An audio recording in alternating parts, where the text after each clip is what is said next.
үзэгчтэй өнөөдрийн та бүгдийн ажил үйлс өдөр бүтэмжтэй байсан гэдэгт итгэлтэй байна. 25 дугаар суугт телевизийн дуустдаггүй яриа хилцүүлэг энэ удаагийн дугаараа өргөн барихад бэлэн болж байна. За хэдийн 3 дугаар сар талаасаа гараад улс орны нийгэм эдийн засгийн амьдрал урдын адил үргэлжилж байгаа. Урлагийн хаврын чуулган нээгдсэн. За нөгөөтэйгөөс нэн яралтай гормоор хэд хэдэн хуулийн төслийг оруулж байгаа. Гэхдээ одоо хүртэл яригдж байгаа хүлээгдэж байгаа нэг хууль бол яг харахгүй татврын тухай хууль түүнийг дагалдаж орохоос нэмэлт өөрчлөлтүүд байгаа нь бол дамжиггүй юм. За тэгвэл бид энэ удаагийн хилцүүлгээр үзэж тавг анзаарж байгаа байхаа нөгөө ойр орхон баяр ёслууд болж байгаа учраас иргэдийн гар дээрээс бэлэн мөнгөний хомсдол байх шиг байна. За нөгөө талдаа зах худалдааны төвүүд бол хүм багтаа. За ер нь л буруу хараагүй бол хүүгнүүд нь гар утас найдсан залуучууд нэг 5 гар муу шиг тоглосон шиг л өдөр хоногийг өнгөрөөж явах шиг байна. За тэгвэл бид яг энэ хүрээнд онлайн шоп буюу захин дэлгүүрүүд ер нь татвар төлдөг юм уу? За нөгөө талдаа яг энэ хуулийнхаа дагуу үүргээ биелүүлж байгаа бизнес эрхлэгч аж ахуй нэгжүүд маань зөвхөн татвар төлөхөөс гадна хэлэг айл нөөц түрээс цалин гэж одоо явж өгдөг. Тэгэхээр яг энэ хоёр бизнесийн салбар маань яг нэг гараанаас адил тэгш гарч чадаж байна уу? Бүр тодруулж хэлэх юм бол хүн болон хуулийн өмнө тэгш хэрэгтэй. Тэгэхээр яг татврын өмнө ч гэсэн адил тэгш боломжийг бас авч чадаж байна гэдэг утга санааны дор энэ удаагийн хилцүүлэг маань өрнөх юм аа.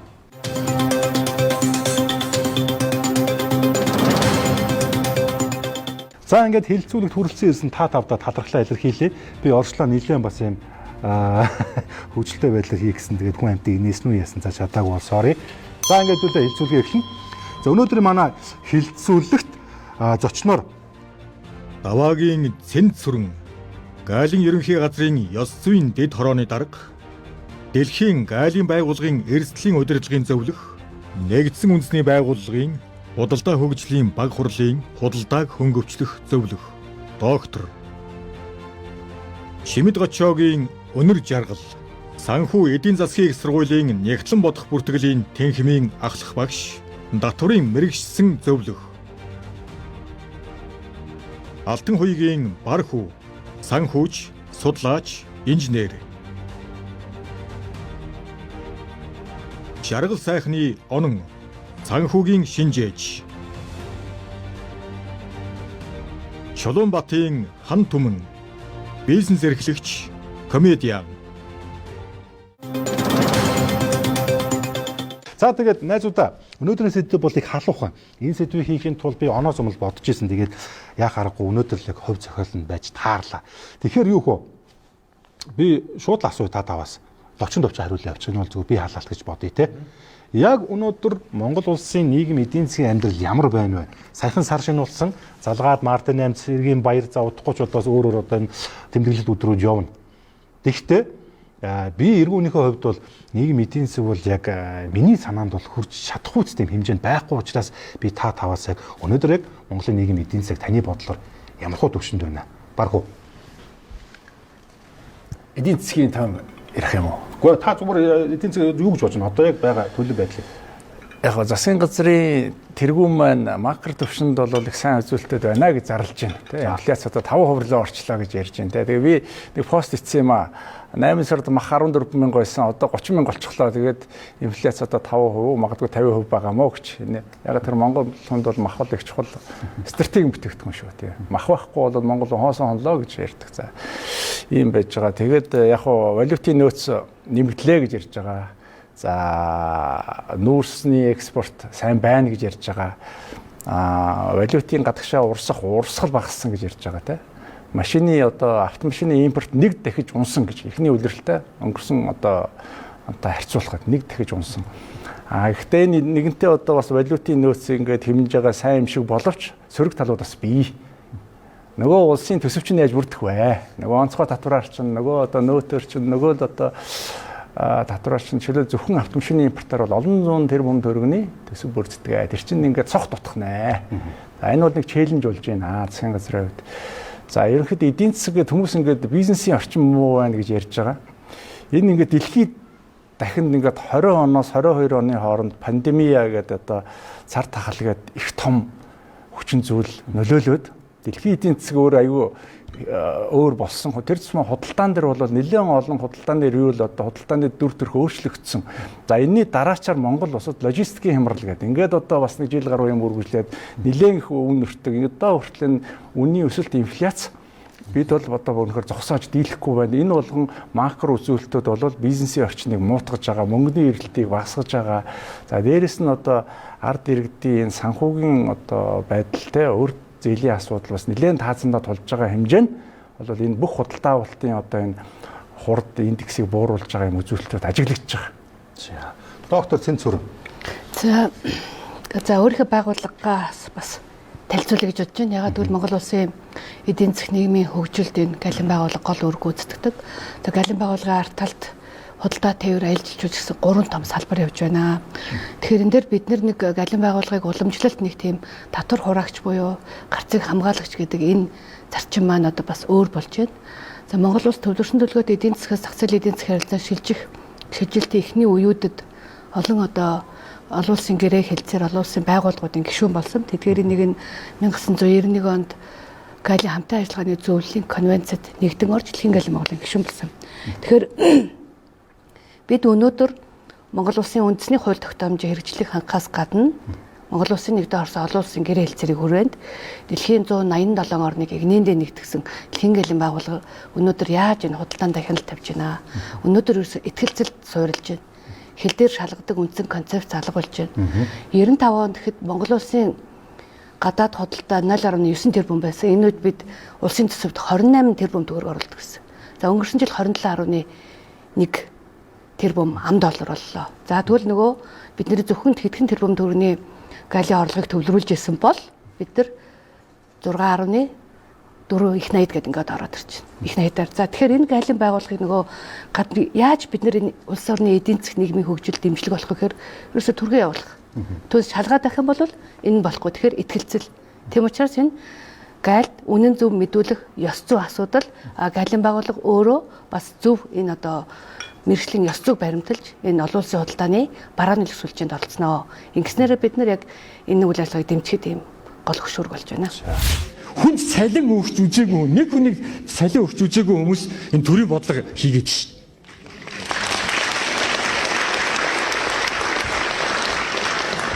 Тэний шууралд байгаа нэг хідэн гишүүд нийлээд нэг лобби байгуулчихчих. Нөөтийн доторыг хөндөс, нөөтийн доторыг одоо энэ шийдвэр гаргахтаа 10 биш 5% болгоё нэгдүгээр шүү дээ. Хоёрдугаар энэ банкны зээлийг ерөөсөө тэр даваа жаргал маш зүйтэй хэллээ. Энэ хуулцнууд энэ одоо бизнесийг одоо хуулц шиг эндээс засгийн газрыг лоббид хийж баахан гадаад дотоодын зээл авчиад эргээд биднийг хичнээнээр ингэж паразитлж хийдэг. Тэгээд зээлээ төгрөгөөр болгомоор байна. Хуулиараа төгрөгөөр болгомоор байна. Энийг одоо болгоо бичих заавал оруулмаар байна. Одоо наран компаниг та нар юу гэж боддог вэ? Их том компани гэж боддог. Ёстой худлаа. Ёстой худлаа. Яг гэвэл татвар төлбөрөөр том байгаад идэг. 20 хэд ордог Монгол улсад. Галын бичиг шиг манай наран компаниас хэд дахин их хэмжээний бараг хувь хүмүүс нэрээр оруулаад байдаг. Татваргүйгээр. Үнэхээр шудраг хөрсөлтэй хаан байна дэмбэрэлд оргаа. Одоо бид үс энэ хэдэн жилийн өмнө энийг ярьж илсэн шүү дээ. Одоо бас дахиад ярьж илсэн шүү дээ. Өнөөдрийн байдлаар ер нь бол худалдаа авах чадвар бол маш муудсан байгаа таа. За нодлон жилийг бодвол одоо зөвхөн өөртөө манай компанийн хувьд бол одоо борлуулалтын төлөвлөгөө нэг төлөвлөгөө тавьж байгаа шүү дээ тий 10%.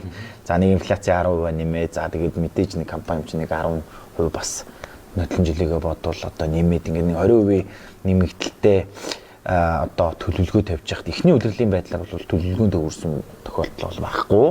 За нодлон жилийн одоо цагаан сарын борлуулалтанда бүр хүрээгүй нэг 60% ч хүрээгүй байх жишээтэй.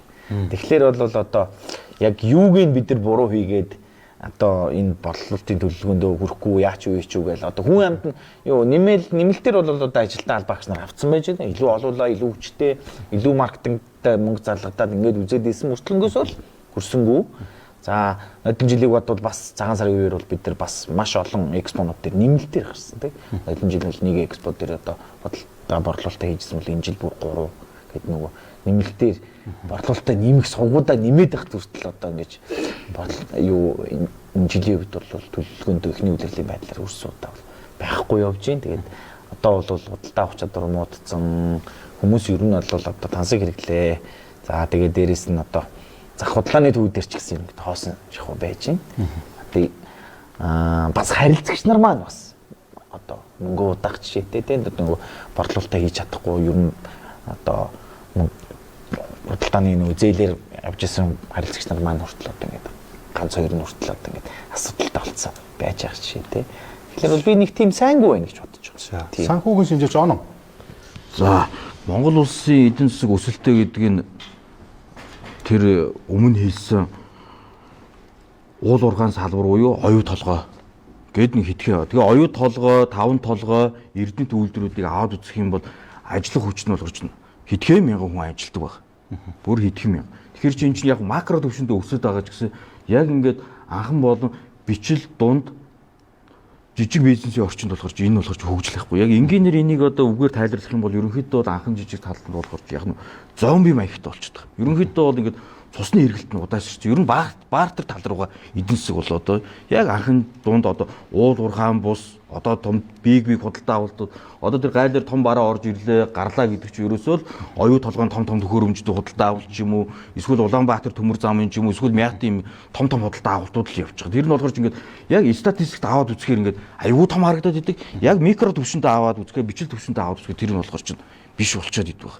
Ерөнхийдөө тэр нэг. Тэгээд одоо жижиглэн худалдааны ч юм уу дунд худалдааны салбарт болохоор 280к хүн ажиллаад жижиг дунд үйлдвэрлэлтэй болохоор 300к. Ингээд яг тэдний үйлдвэрлэл худалдаа болохоор ерөнхийдөө тэр цайны газар ажлууд нь юу ажлууд нь бүгдийнх нь орлого болохоор заавал унсан байгаа юм л. За та өгүүлбэрөөр бүтэн хэлээ шүү. К антер гэдэг Z үеийг нь зориулаад олон бүх насных үзэж байгаа шүү тий. За уучлаарай. За мэрэгсэн зүйл хүнэр жаргал. За ер нь бол макро төвшөндөө бодвол засгийн газрын хэмжээнд аваад үзэхээр нийт эдийн засаг жоохон өсөлттэй юм шиг байгаа байж магадгүй юм. Огт өсөөгүй гэж бол бас одоо тэр чин тоо баримт хараад хэлж байгаа. Гэхдээ энэ өсөлт жирийн иргэдэд хүртээмжтэй байна уу гэдэг асуудал байгаа юм. Гэвэл үгүй байх. Төр одоо энэ ерөөсө ганцхан жилд ч юм уу ганцхан сард ч юм уу болчихж байгаа үйл явдал биш л те. Өмнө нь авч явуулж байсан арга хэмжээнүүд бодлогын одоо яах нь үр дүнгууд л явж байгаа тийм ээ удаан хугацаанд. Тэгэхээр хамгийн гол нөлөөлөд байгаа хүчин зүйл нь бол төр бизнест хит их оролцоод байх шиг байгаа юм тийм ээ. Одоо жишээлбэл барилга барих одоо юу гэдгийг. За энээс болоод бизнесийг маш их өөрчилж одоо бизнесийн соёлыг гэсэн үг шүү дээ. Тэгээ бизнесийн соёлыг өөрчилснөөр одоо саяны тэр бартер энтер гээл тийм ээ. Одоо бэлэн мөнгөөр худалдаа яадаг байсан бол бартер гээл янз бүрийн хэрэгтэй хэрэггүй бараагаа бусдынхаа бараа үйлчлэгээний орон шахтагч гэдэг юм ингээл нэг юм байгаад. За энээсээ болоод бизнес бол хомих одоо эффектийг өгöd байх шиг байгаа юм. За тэгээд энээс болоод тэр жижиг дунд бизнесүүдэд чинь жижиг дунд бизнесүүд хомигдохаар тэнд ажиллаж байгаа ажилтнуудын одоо орлого одоо хомигдно. За тэгээд тэдний орлого хомигдохаар одоо ястай нөгөө үйлчлэгээний газрууд дэлгүүр хошоо одоо юу гэдгийг те зарцуулах одоо яадгийн амралтын өдрүүдээр нэг жижигхэн зугаалцдаг байсан бол гадуур гараад тоолцдог байсан бол тэр зарлуудаа твчих зарлуудын дүн болон нэр төрлүүд өдөр ихсэн нэмэгдэж байна. Тэгэхээр ерөнхийдөө бол өрх бүлийн одоо өрхийн төвшөнд бол өрхийн эдийн засгийн байдал бол муудаж байна гэж би хэлэхээр. Нам дулдар гараад бол нийгмийн даатгал төлж үзээгүй. Одоо бүр сүүлдээ баг даатгалаач авчихгүй төлж чадахгүй насраад ингээд үүднээс ер нь бол даатгал төлөхөө барьсан шүү дээ. Худалдаа авал ерөөсөө энэ жил эрс муу бай. Одоо малчт маань нэг цагаасрын дараа орж ирээд ноолор молроо өгөөд юм авдаг гэсэн бол одоо энэ жил ерөөсөө ингээд бүх ингээд холхол ерөөсөө амтан байхгүй намд зах бол юмсан ингээд айгүй муу байна.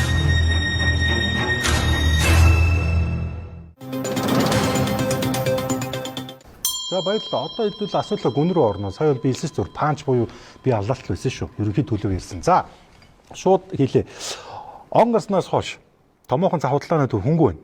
Нарантуул, Дүнжин гаруй, Хар хойрон, Саанда 1 2 одоо юу гэдгийг нийслэл хотод үйл ажиллагаа явуулж байгаа. Тэр ч байтугай аймгийн төвүүдээр байгаа одоо зах худалдааны төвүүд ч гэсэн ер нь бол эргэлт байхгүй гэж яриад байна л та. Тэгэхээр энэ яг зүгээр их олон баяр давхцаж болно. Гэхдээ л нийгэм эдийн засаг бол нэг тийм сайнгүй байгааг л тохоо. Одоо сүүлдээ Монгол банк хэдэн их найт төрөгч баг хэвлэх гээд байгаа юм. Эн чинь би буруу санаагүй бол саяхандаа нэг 100 мянган дэвтэлд гаргах чад болох шиг болсон. Энэ бол нэг тийм эерэг зүйл бол биш. Тэгэхээр одоо ингээд эн чинь уулны ингээд энэ жижиглэн худалдаач гэдэг юм уу ер нь Монголд одоо худалдаа 8 бол ингээд идэвхтэй байж ил улс орны одоо яг те энэ эдийн засаг одоо энэ амин судас бол ингээд цус нь иргэн штэ. Гэтэл эн чинь ингэж чадахгүй байна л та. Тэгэхээр энэ эцтэй яг юунд хүргэх бол би асуух гээд байгаа зүйл нь болохоор яагаад энэ том зах худалдааны төвүүд хөнгүү байна? Энэ одоо сая хануу хэлж штэ одоо манай хүртэл одоо ингээд харилцагчаас одоо төлбөр ялбараа авч чаддгүй оронд нь одоо баартарч өгдөг одоо баартарчгүй байсан зарим нь одоо бараг шулуугандаа мөрсөн гэж ярьж штэ тий. Тэгэхээр яг яагаад биднийг ийм нөхцөл байдалд очиж та бүхэн яг одоо судлаач, гайл, бизнес эрхлэгч те санхүүч гэдэг юм уу яг энэ татвар талаас нэг надад нэг бас нэг ойлголт өгөөд гэж. Надад хэцүү байна. За танаас эхлэе. За яг хоо татварыг бол ингэж байгаа юм. Татвар ерөөсөө маш их дарамттай байна. Одоо ерөөсөө татвараас бол манай компани хаалгаа барьлаа, үүдээ барьлаа, би ядуурлаа гэдэг. Гэтэл татваргүй улс орн энэ дэлхий дээр байхгүй. Татврынхаа өрийг төлөхгүй байвал албадлагын арга хэмжээ авдаггүй улс орн нэг ширхэгч байхгүй. Бүгд одоо хариуцлагатай одоо дуртайж дургуйч төлөх ёстой. Энэ татвар төлөхөд юу их одоо сөргөөр нөлөөлдөг вэ гэвэл бодлогын хөнгөлж чөлөөлтийн бодлого. Манайд бол одоо яг мэдрэгдэж эхэлж байна. Энэ хөнгөлж чөлөөлтийн бодлого нь хоёр татвар төлөгчийг ялгаатай авч үзэх. За зүгээр жирийн одоо энгийн хэвийн татвараа төлөөд явж исэн хэсэг тэр хөнгөлттэй салбар руу хошуурах.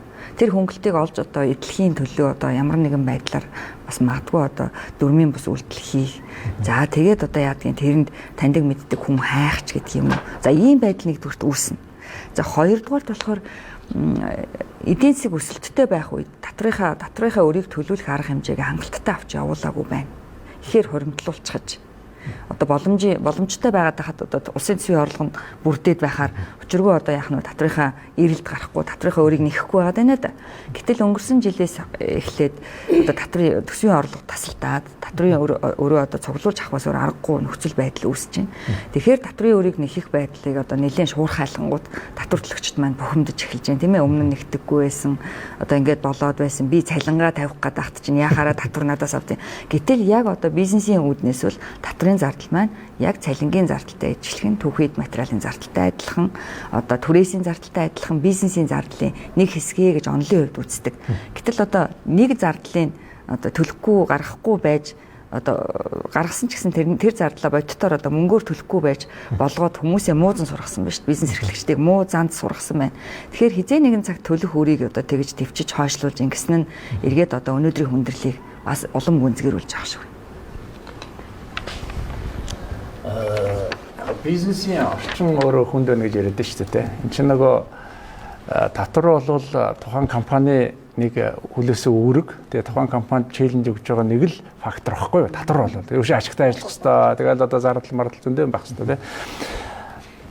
Би худалдаа ажилтны танхимдэр зөвлөх хийж байхад нэг татварын багцуулалттай холбоотой хэлцүүлгүүд явуулсан юм. Тэрнээс би хоёр зүйлийг хараад их гайхсан. Топ татвар төлөгч нар гэдэг ингээ томхон компаниуд татвар дээр ямар ч асуудал комплейн хийхгүй байгаа. 10% окей. За тэр ер нь бол за тэр нэг болж игэл яг хөө тэр нэг ашигын 6 тэрбумыг ингээд хэсэгчүүлэх сайн байна нэтэр. Тэр чинь тэгээд 15 тэрбум ч үлээ болгосон те. Тэгж байгаа. Тэгсэн хэрнээ жижиг дундийнх нь бол хөрхий өстой татвар хэцүү байна. Ингээд айгүй өдөрт дарамт болж байна гэж. Дээрээс нь нийгмийн даатгалын шимтгэл гэдэг нэг иймэрхүү асуудлууд ярьж байгаа. Тэгэхээр энэ хоёрын хооронд айгүй их зааг харагдсан байхгүй. Нэг коммершил салбар мөртөөсөө өшөө дайжээ тэр томууд нь монополууд нь ингээд жижигүүдээ жоохон хялм хийх маягтай. Эдгээр одоо юу шалчганаад байгаа юм бэ гэсэн байдалтай. Тэгээ Монголд ийм байгаа. Гэхдээ монополуудыг харахаар ихэнх нь бол социализмын үед бидний бүтээсэн өмчн дээр суурилсан гэр бүлүүдийн бизнесүүд байж байгаа. Тэгээ нэх одоо өгөөж апо одоо говь монополоос. Тэгээд эдгээр нэг бизнесийн эдийн засгийн динамикаараа хангалттай ашигтай байнга явж байгаа. Эргэлтэн тийм болцсон. Манай систем тийм байхгүй юу? Гэтэл эдийн засаг чинь ингээд эдийн засгийн хабууд яаж бий болдог вэ гэхээр ч одоо коммершил салбарын онцлог ба шүү дээ. Нөгөө стартапууд нөгөө SME гэж ирдэг шүү дээ. Small and medium enterprises гэж байгаа шүү. Жижиг дунд бизнесүүд байхгүй юу? Манайхан бол жидүү гэж буруу орчуулад тэгээ одоо тавчиг үйлдвэрлүүлэх сайн гэдэг. Тэр тийм биш ээ. Жижиг дунд бизнес энд чинь үйлчлэгээ худалдаа бүгд ордог. Энэ жижиг дунд бизнесийн салбартаа бид нар бодлого гаргаж анхаарахгүй болвол ингээ хөсөр хаяадах юм бол үнэхээр тэр тусам бүр иргэдэд одоо би энэ 126-аас ичээд байгаа юм. Иргэдийн төлөөлөл гэдэг ингээд цээжид дэлтэд байдаг. Иргэдийн төлөө нэг ч үг дуурахгүй байгаа байхгүй татвар дээр. Иргэдийн нөөцийн 50 саяыг 100 болгочихъя гэж одоо бодох 126-ад нэг гишүүн байхгүй байгаа шүү те. Би бүр тэрийг үнэхээр гайхаж байгаа. Тэгэхээр одоо иргэд чинь хөрхий хилээдэж татвараас нь яг тодорхой хэмжээнд тэр бизнест нь орлогод нь дарамтгүй болоод хүн төлнө шүү дээ. Монголчууд тийм ухамсаргүй муу хүмүүс биш ээ. Тодорхой хэмжээний бид шийдлүүдийн дараа нь явж байгаа юмдас хэлж өгнө. Тэгэхээр энэ дээр бол улс бий хэлээд бодлогын хувьд полисигоо засгийн газар их хурлд яаж гаргах вэ гэхээр энэ иргэдэд чиглэсэн жижиг дунд бизнесийг дэмжсэн бодлогоодоо явуулах хэрэгтэй байна. За.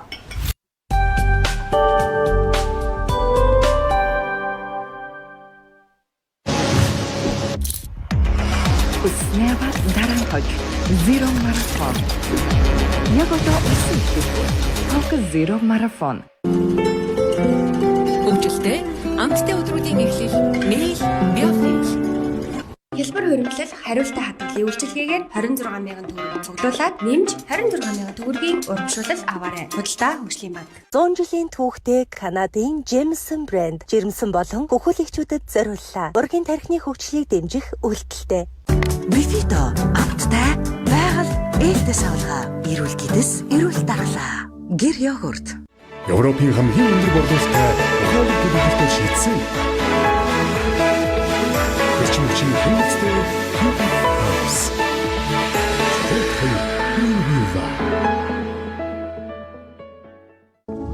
Арвандолаа. Кавказын мөрөнд 800 жилийн турш эрдэлсэн ус 1000 метрийн гүнээс шилэнд батадгав. Эсэндүгэ. Таны амьдралын хамгийн чухал нандин мөчүүдэд гэнтийн ханиалга гарч ирэн саад болох нь бий. Флавамед давхар үйлдэл хуруулсан нөлөөгөөр ханиалгыг намтааж таныг амьдралын чухал мөчүүдэд хайртай хүмүүстэйгээ хамтдаа өнгөрүүлэхэд туслана. Эмийн завраас гач нөлөө хориглох заалтыг уншиж эмч эмзүүлчээс асууно. Profita йогуртын үйлдвэрт тавтай морил.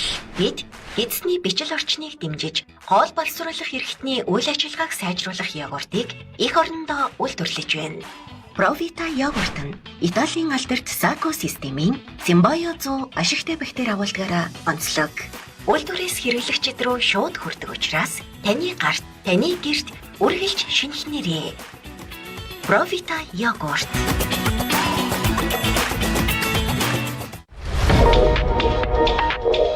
Үсэнэлтийн эсрэг ухаалаг шийдэл. Amos Green Tea. Green Tea 4-7 хоног хэрэглэхэд үсэнэлт 79% багасдаг нь судалгаагаар нийтлэгдсэн. Намын хамгийн өндөр үзэлттэй. Хата. Энэ сайхны кино. Бүх IPTV-аас левч үзээрэй. Свидэн авъя. Хөгжим үзэн тийм үү юм. Оногтой гэрээ хийчихсэн. Сонорчтой. Саалаарында.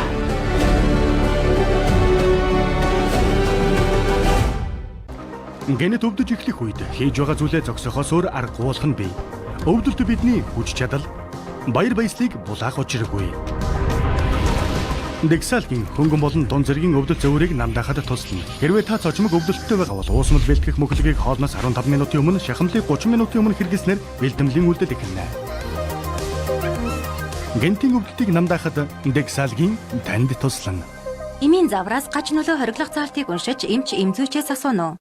Өндөр таны биед ямар өөрчлөлт авчрах вэ? Дархлаанд 2, цус төлжүүлэхэд 3, бодисын солилцоонд 4 ширхэг. Өдрийн хэрэглээг 1 шилэнт. Тарзан.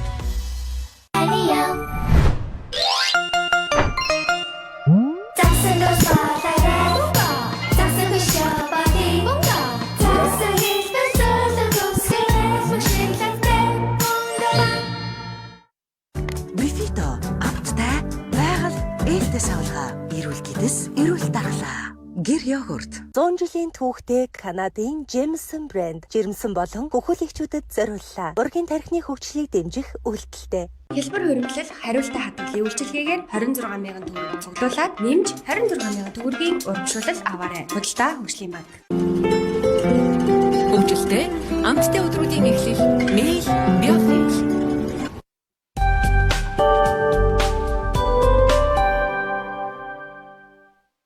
Манайхан нөгөө орлогоо нууж агаад татвараа баг төлчихё гэдэг бодлоос бол ингэж ирмаар байна. Орлогоо нууж агаад татвараа баг төлдөг. Эргээд таны нөхөн төлөх татвар алданг тургуул гэдэг бол магадгүй таны өнөөдөр төлөх байсан 10,000 төгрөгийг ирээдүйн 25,000 болгох эрсдэлтэй шүү. Одоо нөөц төлөгч болвол бүр өндөр болох эрсдэлтэй. За алданг гэдэг маань бол нөгөө татврын хяналт шалгалтаар гарлаа гэж бодоход урагшаа 4 жилээр одоо алдангийн хоногийг зогсолтгүйгээр тооцдог байгаа. Тэгэхээр бүр хоног тутмаар алданг тооцогдож байгаа учраас маш өндөр дүнтэй алданг гарч ирдэг болчихсон. Хуучин хуулийн дээр бол алданг тургуул нийлээд үндсэн нөхөн татврынхаа 50%-аас хэтэрдэггүй байсан бол одоо алданг маань хязгааргүй зогсгоо очихсан нөгөө хөө хэлцэх хугацаагаараа. Одоо яг гадаад худалдааны өнцгөөс аваад үзэх юм бол одоо жилд дунджаар яг энэ улсын хилээр нэвтрүүлэх айлын мэдүүлгээр нэг 25 мянган орчим хүн л яг энэ одоо энэ 27 мянган тэрбумын одоо импорт дээр 11 тэрбумын одоо импортыг бүрдүүлж байна. Яг саяны баруун судлаач хэллээ. Ерөөсөө л нэг одоо гэр бүлийн бизнес дээр социализмын үндсэн дээр байсан материалын бааз дээр суурилсан. За тэгээд жижиг дунд үйлдвэрлэл бичил жижиг дунд үйлдвэрлэлээ бид нар жидүүгээд яриад байдаг. Micro small medium enterprise гэдгээр явж байгаа. За тэгэхээр энэ дээр гайлын зүгээс яах вэ гэхээр нөгөө одоо дандаа яригддаг та одоо 2-оос дээш байх юм бол татвартай гэл нэг юм шуудангаар орж ирж байгаа асуудлууд байна да. Тэгэхээр галын байгууллага болохоор яг импорт дээр нэг 4 төрлийн татвар хурааж байна. Галын албан татвар, нэмэгдсэн үртгийн албан татвар, тэр нь бүх бараан дээр 10 бүгд мэдж байгаа бид нар.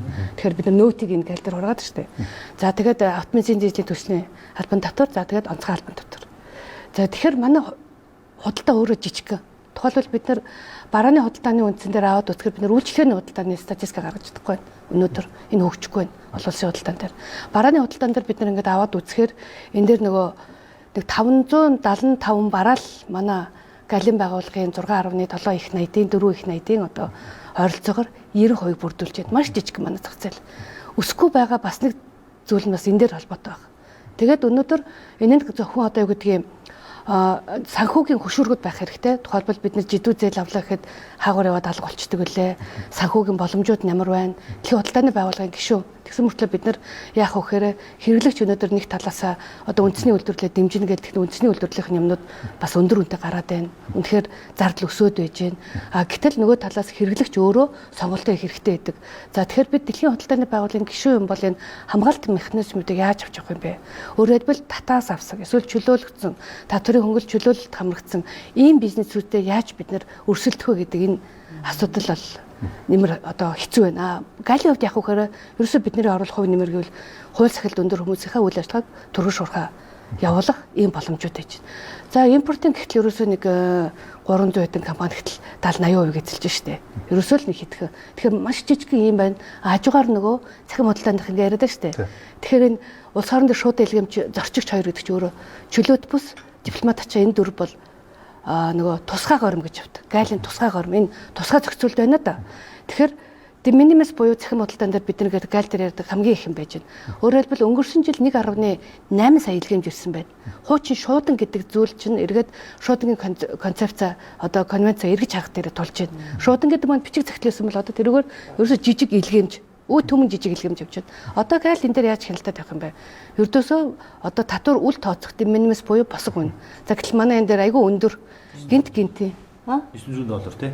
9 за одоо 2200 хөдөлмөрийн хөлсдийн доод хэмжээг 10 дахин ингээд аваад үзэх юм бол 30 дахин компьютер гэдэг ингээд аваад. Тэгэхээр нөгөө татвар төлж байгаа хүмүүс нь ингээд хохирох гээд тэн дээр лимит байхгүй. Тухайлбал жилдээ одоо хятад хэдээ та жилдээ нэг удаа гэсэн ойлголт байхгүй. Тэгээ нэг хүмүүсээ өрөвдөж ийнгээд нөөтөө ингээд чөлөөлсөн. Тэгэхээр яг нөгөө жижиг дунд үйлдвэрлэл бичил жижиг дунд үйлдвэрлэл маань одоо 10 ширхэг ийм компьютер оруулж ирээд татвараа төлсөн байж хахад нөгөөх нь эргээд одоо бас одоо зарагдахгүй байхад эдний бизнес дээр л нэг тиймэрхүү болж орж ирж байна. Ингээд одоо хэлээл байгаа. Ерөнхийдөө Монгол улсны татвар төлдөг хэсэг төлдөггүй хэсэг гэд хоёр хэсэгтэй болцсон байгаа даахгүй. Тэгээ ер нь одоо та бүхэн харж байгаа бол энэ төлдөггүй хэсэг нь бас ерөнхийдөө энэ төлдөг хэсгээс илүү баян шинэлэг. Тэ? За одоо илүү одоо энэ компаниудаас боломжтой өдр гарч ирж байгаа. Ер нь тиймэрхүү юм амар ажиглагдана. Одоо энэ топ 100 гэдээ яриад байгаа шүү дээ. Яг үнэхээр цөмөрөө ингээд харах юм бол тэр доотлын 30 мөч яг үнэхээр топ 100 байлаа юу гэж би бол хэлмээр байна. Маш олон салбарууд хизээж татвар төлдөггүй. Яаж Монголд орж ирсэн мэддэхгүй бараа бүтээгдэхүүн зарж байна. Хамгийн энгийн жишээ үнэт идэл одоо энэ хөөрөг мөрөг яаж орж ирээд байгаа. Ямар ч татвар байхгүй. Маш том зах зээл. Бидний хувьд одоо жижиг дундын хувьд амар том зах зээл тэгэл зарагдаад идэх 15 сая, 20 сая, 100 сая жиж байгаа шиг. Тэр чулуу яаж Монгол улсад орж ирээд байна. Энэ барилгын материалууд гэл ингээл. Би бол яг миний зүгээр залуу бизнес эрхлэгч анзаарч байгаа. Нэг талаас 80% нөөт төлдөггүй. Ямар жугаанч төлж байгаагүй, ямар татвар төлөхгүй л яваад шүү дээ. Тэгээд яг хуу барьцаад байгаа юм биш. Гэхдээ одоо жоохон хэцүү жижиг зах зээл дээр үздэг. Тэгээд аргаа ядаа л явж байгаа. Гэхдээ цөмөрөө ингээд нөгөө хуулийн доор бүгдээрээ тэгш хэрэгтэй. Төр энэ хуулиа хүн болгонд хэрэгжүүлэх ёстой. Хэрвээ хэрэгжүүлж чадахгүй бол энэ төр байгаад яах шаардлагатай юм бэ? Энэ албаа агч нар байгаад ямар шаардлагатай юм бэ? Ажлаа өгөөд бүгдээрээ зайлцгаах хичээл гэж боёо. Бүгдээрээ адилхан татвараа төлөөд адилхан явъя. Бүгдээрээ ижлэхэн бизнесээ эрхлэе. Хуулиа хэрэгжүүлж чадахгүй бол байл. Санхүүгийн шинжиж.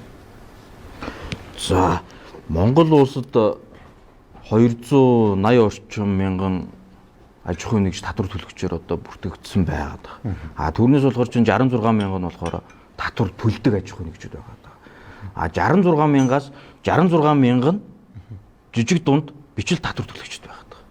Тэгэхээр чинь ерөөсөө тэр хэдхэн биг гэдэг компаниуд ерөөсөө нийт улсын төсвийн дийлэнхийг яг сая гайлын байцаагч хэлснээр ерөөсөө л хэдхэн хүнд ерөнхийдөө хамааралтай болчиход байгаа. А энэ болохоор чинь тэгээд Монгол улс болохоор чинь яг ингээд татврынхаа ингээд төрлөөр ингээд шударгаар одоо манай бизнес эрхлэгчийн хэлдгэр болох чинь шударгаар тайлангаа ингээд гаргаа явахаар яг Монгол улс болохоор чинь татврын дарамгуултай ч юм шиг орлогоос нь аавна, зардлаас нь аавна, хөрөнгөөс нь аавна. Зарагдаагүй бараанаас аавна. Ингээд ерөөсөө давхардуулаад ингээд тэгээд нөгөө нэг бусан болоогүй баахан шалгуур үзүүлэлтүүд тавиад ингээд ерөөсөө юу болчихдог. А тэгэнгүүт нь огт татвар төлөхгүй байх юм бол яах вэ гэхээр яач чаддаг. А тэгээд нөгөө одоо манай юунууд татврын байцаагч нар болохоор ч ингээд татврын албан нь болохоор ч манай бол татврын бааз бол өсөж байгаа гэдэг.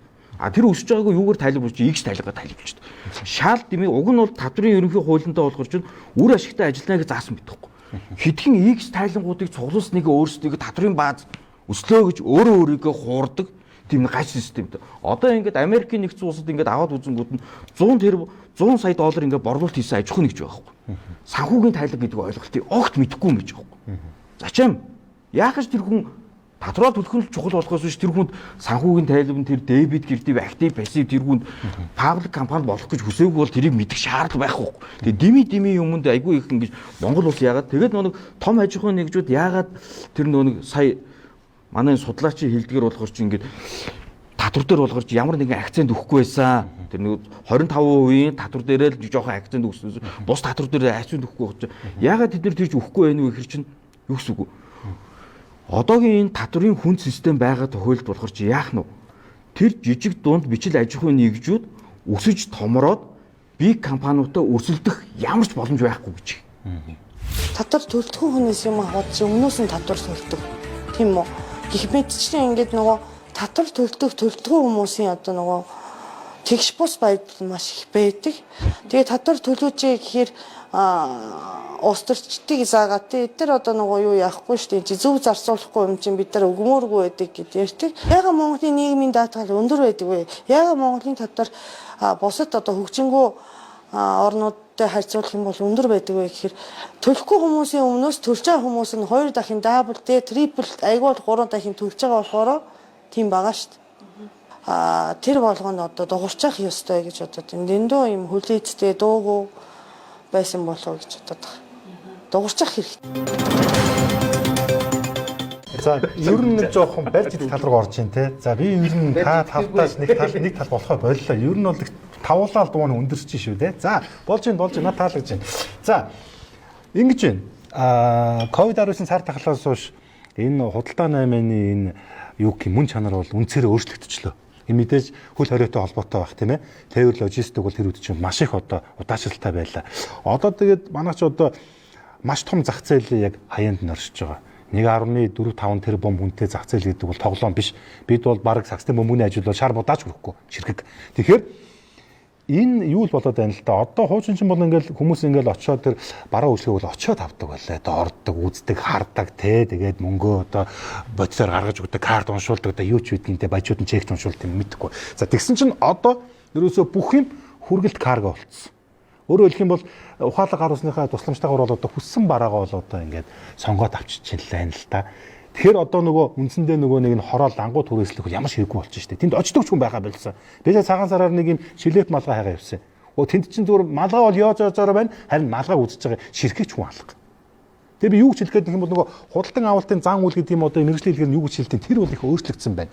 Тэгэхээр цаг үеэ дагаад одоо хүссэн хүсээгүй хүмүүс ингээд энэ захим худалдаа буюу онлайн шоп чинь ингээд Монголд бол борооны дараах мөөг шиг одоо дэлгэрэх нь бол зөөсний асуудал болжээ. За нэг гэхдээ бид нар одоо юу гэдэг кармаил одоо би чинь юу гэдэг чинь одоо энэ одоо олон жил лангуу түрээлсэн хүмүүс одоо хохин гэж хайж болохгүй. Энд чи одоо түр хөлж штэ маш олон мянган хүн ингээд амьдралаа заалгуул хэдний арчин гэр бүлэн ч гэсэн байгаа юм. Тэгэхээр одоо юу гэдгийг энэ одоо том ингээд энэ объект түрээслүүлдэг энэ шулаач одоо болж хохин ч гэдэг юм. Эсвэл тэр нэг лангууны ар сууж байгаа хүнийг одоо урдаас одоо 2 3 нугал зардаг одоо үйл үрээ эдлэг шилж болохгүй байна. Энэ чих олон хүний амьдрал явж байгаа шүү дээ. Энэ одоо жижиг бичил бизнес гэдэг юм уу, энэ худалдаа наймаа чи өөрөө яг ийм асуудалд орох юм бол энэ бол тоглоом биш болчихно л та. Тэгэхээр одоо нэгэнт ингээд худалдааны одоо нэг систем чи өөрөө ийм байдал шилжчихсэн бол одоо энэ лангуу түрээсэлдэг, эсвэл объектыг түрээслүүлдэг одоо хүмүүс хааштай яах ёстой хамт үүж бодож байна.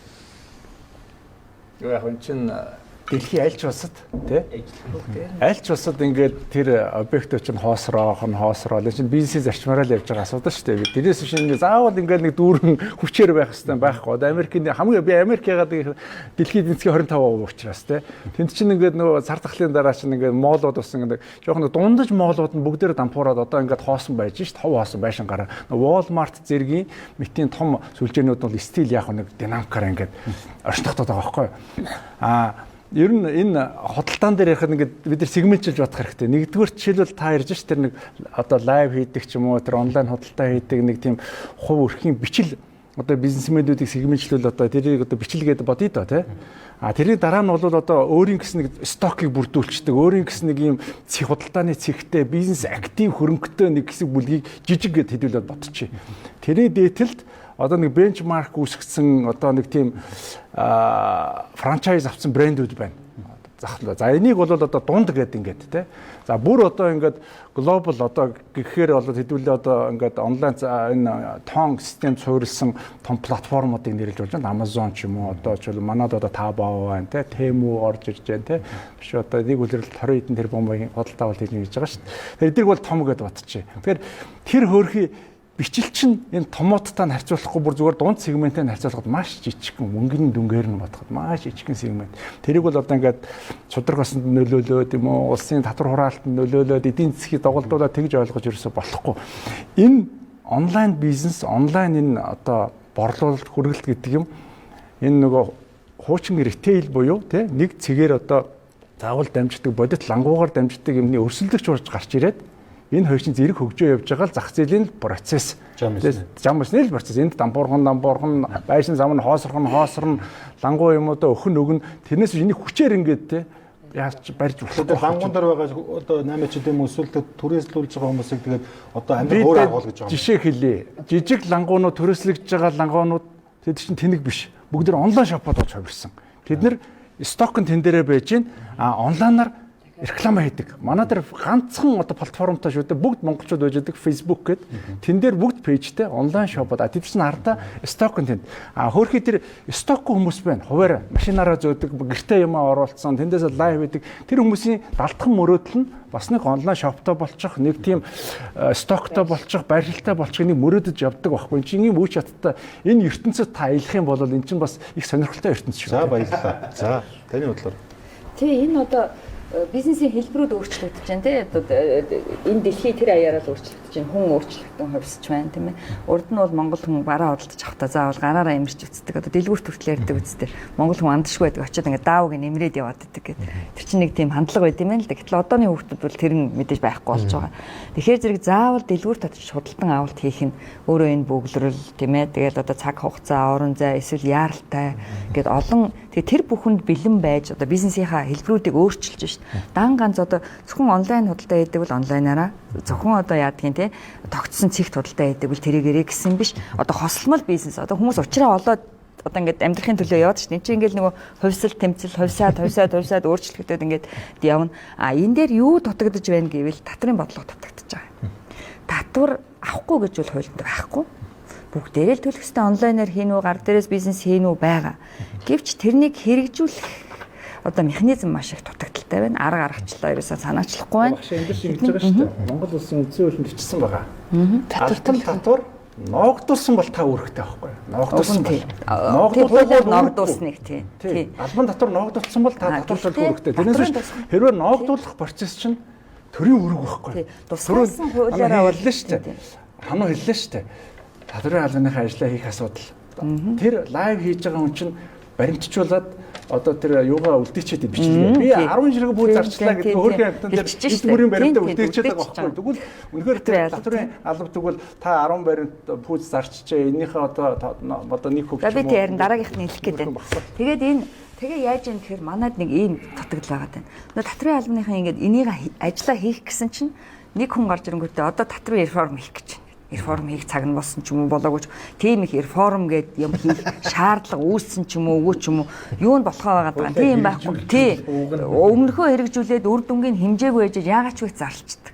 За тэгэнгүүтээ баахан хүмүүсээс ингээд санал аваад бужигнуулаад энэ хооронд нөгөө саналыг чинь аав нь нэгдэх нь хэлэлцүүлэг нөгөө хэдэн татрын байцаагч чинь тэр татраа ногдуулах, хураах, үйлчлэх, ажиллаа хийх цаг заваас нь яах нь одоо та миний мэдхийн сүүлийн 2 жил хомсолчлоо. Одоо энэ шин татрын хуулийн хэлэлцүүлэг тэр үндсэндээ 2 жил тэр хэдийг ойр хоолгүй ажиллуулж байна. Тэр хэдийг ажил хийхгүй байх гэж хүмүүс одоо ойлгоогүй яагаад байна. Би зах цахаас нь харж байна л да янз бүрийн хэлэлцүүлэг өчнөө олон хүний саналыг нэгтгэх тэр нь болно энэ нь болохгүй гэж ерөөсөө ингээд өдрөнжин шүнжин ажиллаж байгаа мөртлөөсөө тэр нь эргээд хууль баталгаараа одоо байдгаараа л ч юм уу. За тэгээ манайд хамгийн чанга хатуу хууль хэн дээр вэ? Хувь хүн дээр байна. Яг үндэ бизнес эрхлэгчид чинь нийт орлогынхоо 1%-ийг 300 сая хүртэл ашгийнхаа 1%-ийг тийм ээ 1.5 тэрбум хүртэл байх юм бол төлсөн татвараа буцааж аваад үндсэндээ 1%-ийн татвартай одоо тэр нь 2.5 тэрбум болгоно гэвч бизнесийн орчинд орлогын татвар бол харьцангуй гайгүй. А нэмэгдсэн үртгийн албан татвар бол яагаад дарамттай байгаа гэхээр нөгөө нэг хэсэг нь төлдөг нөгөө хэсэг нь төлдөггүй гэдгээс болоод хасуулах нэмэгдсэн үртгийн албан татвар байхгүй учраас шударгаар бизнесээ хийсэн одоо тайлангаа шударгаар тавьсан тоо мэдээлэлээ ил гаргасан өөрийгөө одоо яах нь татвараа өөрөө тодорхойлсон хэсэгт ачаад дарамт үүсэж байгаа юм. А гэтэл хувь хүнийг үнэхээр түрүүн та хэлсэн тийм хинч хувь хүний тухай ярихгүй. Их хурлын 126 гишүүнээс 50-нээр иргэдээ бодё. Иргэдийнхаа бодит орлогыг дэмжийе. Иргэдийн ч худалдаа авах чадвар өдөр хэрэгцэн буурж байна. Энэ иргэд чинь цаашаа амьдрын штэ. Энэ иргэдийн чинь одоо яадаг одоо нийгмийн байдал гэж яриад чинь нийгмийн байдалд чинь энэ бодит орлого чинь нөлөөтэй штэ шууд. Бодит орлого бага байвал нийгмийн байдалд ордон штэ. Ухамсар, төлөвшил, бүхий л зүйлд ордно. Соёл тийм ээ. Тэгэхээр энд хэрэгтэй юм а гэдгийг хинч ярихгүй байна. Цалингийн татвар 3 шатлалтай байна. Дээд шатлал нь 20% одоо 20% болчиход байна. Гэтэл компани татвар тэрнтэй харьцуулах юм бол хамаагүй бага. Тэгэхээр иргэдийг өмөрдөг, иргэдийг ярьдаг, иргэдийн тухай эрх ашгийг хамгаалдаг, иргэдийнхаа татварыг багасгамаар байна гэж ярьдаг. Нэг ширхэгч улс төрч алга, нэг ширхэгч эдийн засагч. Би нэг зүйлийг ерөөсөй ойлгохгүй маа. Одоо нэг хэдэн хүнд ажлын байр гаргаад ажилтаа орлоготой, цалинтай байлгаж байгаа. За тэгэхээр энэ байраа танай компани үйл ажиллагаа явуулж байгаа учраас татвараа төлгөж байгаа. За мэдээж улсын орлого олж байгаа бол татвараа төлөх нь зүг байсных. Төллөө. Дээр нь нэмээ дахиад нөөтийн татвар гэдээ авч байгаа. За гэдэг өгч байгаа. Тэгсэн чинь төр нь ингэж яснаа. Ер нь ингээ бодод исэн чинь чи ер нь яхаараа хүмүүсийг ажилтай, орлоготой, цалинтай ингээ байлгаж тийм. Хэрвээ чи тийм байгаа бол наад хүмүүсийнхээ нийгмийн даатгалыг төлгөж байгаа. Хамгийн сонирхолтой нөгөө цалингаа авч байгаа хүнээсээ ахаад чи нийгмийн даатгалаа төлөвлөж байгаа.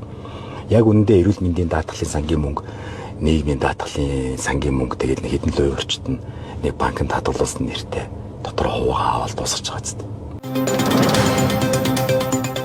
Цөмөрөө нэг юмыг ахаад харах болчих. За одоо энэ нөгөө татварын алба гэж нэг алба байгаа шүү дээ. Энэ алба маань одоо за сүүлийн хэдэн жил гэх юм. За бараг 20-од жилтэй яг л ингээл ижлэг. Одоо энэ би бол миний харж байгаагаар бол энэ бүх эрх мэдэл нь байна, боломжнууд нь байгаа тийм. За одоо Америк шиг хүн болгоны одоо банкны хуулгыг хараад тэндээс нь татварлах боломжнууд байна. За дээрэс нь одоо ил болчлоо шүү дээ. Баримттай бүгдээрээ картаа холбогдсон. Одоо бизнес эрхлэгчнэр чинь бүгдээрээ нэг жижигхэн хөрхөн космос барьсан. Тэгэл тэрнгээр нь татварлах боломжнууд байгаа шүү дээ. Нэг үе олон хийхгүй л байгаа тийм. Ер нь бол тийм. За тэгээд хийгээд эхлэх юм бол энэ татварын хэмжээ их байгаа. За тэгээ ер нь амьдрал дээр нь нөлөөж байгаа гэдэг асуудал нь амар их тод болоод гараад ирнэ. Энэ хүмүүс ч аюу их хурдан улс төрийн идэвхтэй болоод тэ ягаад төлөө өөрөөс нь авсан татвараар боржуу солиод эхлэх гэж жуулаа шүү дээ. Тийм биз. Би бол тэгж хардیں۔ Тэгээд ихэнх нь бол нөгөө татвар төлдөггүй учраас улс төр тэгээд дээрэс нь энэ нийгмийн байдлыг сонирхдаггүй. Өнөөдөр өөрийнхөө 10 төгрөгийг олоод тэндээсээ амиа борлуулад явж байгаа бол тэрэн дээр нэг сонирхолтой. Та ингэж хэлэх гээд байна уу? Одоо байгаа энэ төр засаг бол татвар төлдгөө хүмүүсийн саналтай гарч ирсэн гэж хэлэх гээд байна уу? Тийм ер нь бол тийм. Эднийг татвар төлөвлөхгүй байлгах юм сонирхолтой баг. Заавараа. Энэ дэр нэг юм хэлж идэх үү? Яг нь иргэний татвартай холбоотой. Монгол улсын экспортын бүтээгдэхүүний 90% нь уул уурхайн салбарын бүтээгдэхүүн. Төсвийн орлого бүрдүүлдэг одоо 30% нь уул уурхайн салбарын бүтээгдэхүүн байж байгаа. Уул уурхайн салбарын бизнесийн үндсэн бааз түүхийд нь Монголын ард түмний өмч байгаад байдаг. Өмч шүү. Энийг бол үндсэн хуулиндаа яг мэдээлэл гэж бичсэн байдаг. Төр нийтийн өмчгөд тодорхойлсон байдаг. Хүн тэнд хөрөнгө оруулаад таны өмч чинь тэнд эргэлдээд тэрнээс чинь роялти, тэрнээс чинь амнаад, тэгэл орлогын зөндөө татвар төсөвт бүрдчихдэг байхгүй юу? Энд сууж байгаа ч гэсэн та нарын өмч тэнд яваад байгаа байхгүй юу? Тийм учраас бити ингэж одоо тэр хөрхөө лайв хийж байгаа татвар төлөхгүй байх ч гэдэг юм уу? Энэ гудамжаар алхаж байгаа хүн татвар төлөхгүй гэж бити хэлээч. Ер нь зүгээр онлоороо нөөтийн худалдан авалт ерөөсөө бараа бүтээгдэхүүн худалдаа бол маш хэрэглээний sales tax төлөөд байгаа шүү дээ. Тэгэхээр онлайн бизнес хэрэгслийн тууцын дарга юм уу? Гэхдээ энэ чинь бид нар ойлгохгүй болвол ингээд нэг хэсэг иргэдэрүү чи ингээд чиглээд ингээд татвар төлөхгүй байж одоо иргэдийн дансыг шалгаж гэж байгаа шиг тий. Гэхдээ тэр чинь иргэдийн чинь зардал нь амар өндөр, амар хөрш иртэй. Бархуу өөрөө дай эхлүүлж ин тий. Би за гээл оръё. За хэлнэ. Яг түрүү манай татварын зөвлөл хэллээ тий. Яг л татвар авдаг штэ. Улсын татвараас бүрдэж ил байна. Тэгэхээр энэ хэрэгжүүлэгч хэдэн агентлагуудаас яах юм бэ гэдэг асуудал байж байна. За тэгэхээр энэ дээр нөгөө одоо нэг Австралийн галийн жишээ ярил л да. Одоо бид нар ингээл за одоо ингээд галийн байгууллага татвар их авлаа, үнэ нь юм байна гэж бид үн тогтоодоггүй. Дэлхийн худалдааны байгууллага тухай Марракешийн хэлцээрийн 7 дугаар зүйл дээр энэ барааны ерөөсөө энэ худалдагч бит хоёр л энэ үнэ мэднэ. Түүнээс гайл мөн үгүй юу гэдгийг харна гэсэн үг тийм. Ийхүү хянагтаа яах вэ гэхээр ерөөсөө тэр энэ танад худалдааны луур яаж гарах уу гэхээр одоо тэгсэн Фениксийн синдром буюу одоо нөгөө галчин үний синдром гэдэг штеп. Тайлан гарахаас өмнө шинэ компани орж ирээл болиол эн чинь бас нэг тийм худалдааны луурууд яваад байна. Офшор явж байна. Тэгсэн чинь уучлаарай эдгээр татвар төлөхгүй бол өөртөө алуулдаг чинь. Яг л тэр улсад өөртөө би татвар төлөхгүй бол болохгүй. Жирийн нэг жижигхэн оюутан хүүхд хүртэл би татвараа төлөх ёстой гэдэг тийм өөрийнх нь концепц байж байна. Тэгэхээр өмөрх юм биш бүгд л адилхан төлөе. Харин тэгээ 3-5 төлөө яваад байгаа. Үгүй яг зүгээр тэгтээ нэг тодорхойлчихлаа. Одоо хэлдэг яг зүгээр шууд бус орлогыг бол бүгд төлж байна. Шууд орлогоосоо харилцан адилхан. Ингээд байгаа байхгүй. Одоо цахим бодлоо. Идэвхтэй орлогоосоо. Энэ цахим бодлоо өнөөдөр дуусахгүй яриа. Угаасаа яг манай яг энэ нэвтрүүлэг дээр орж ирж байна. Дуусахгүй. Угаасаа дуусахгүй. Дэлхийн нийт чадахгүй байж байна. Ковид үеэр улам хөгжлөө. Өнгөрсөн жил гихт чинь одоо жил болгоно 7% өсөж байна. Өнгөрсөн жилийн цахим бодлооны эргэлт чинь 6.7 их найд ам доллар болчлоо. За дэлхийн жижигжин худалдаагийн 20% нь хил дамнсан цахим худалдаа болчлоо. За одоо энэ дээрс яаж татвар хураах вэ гэдэг асуудал чинь.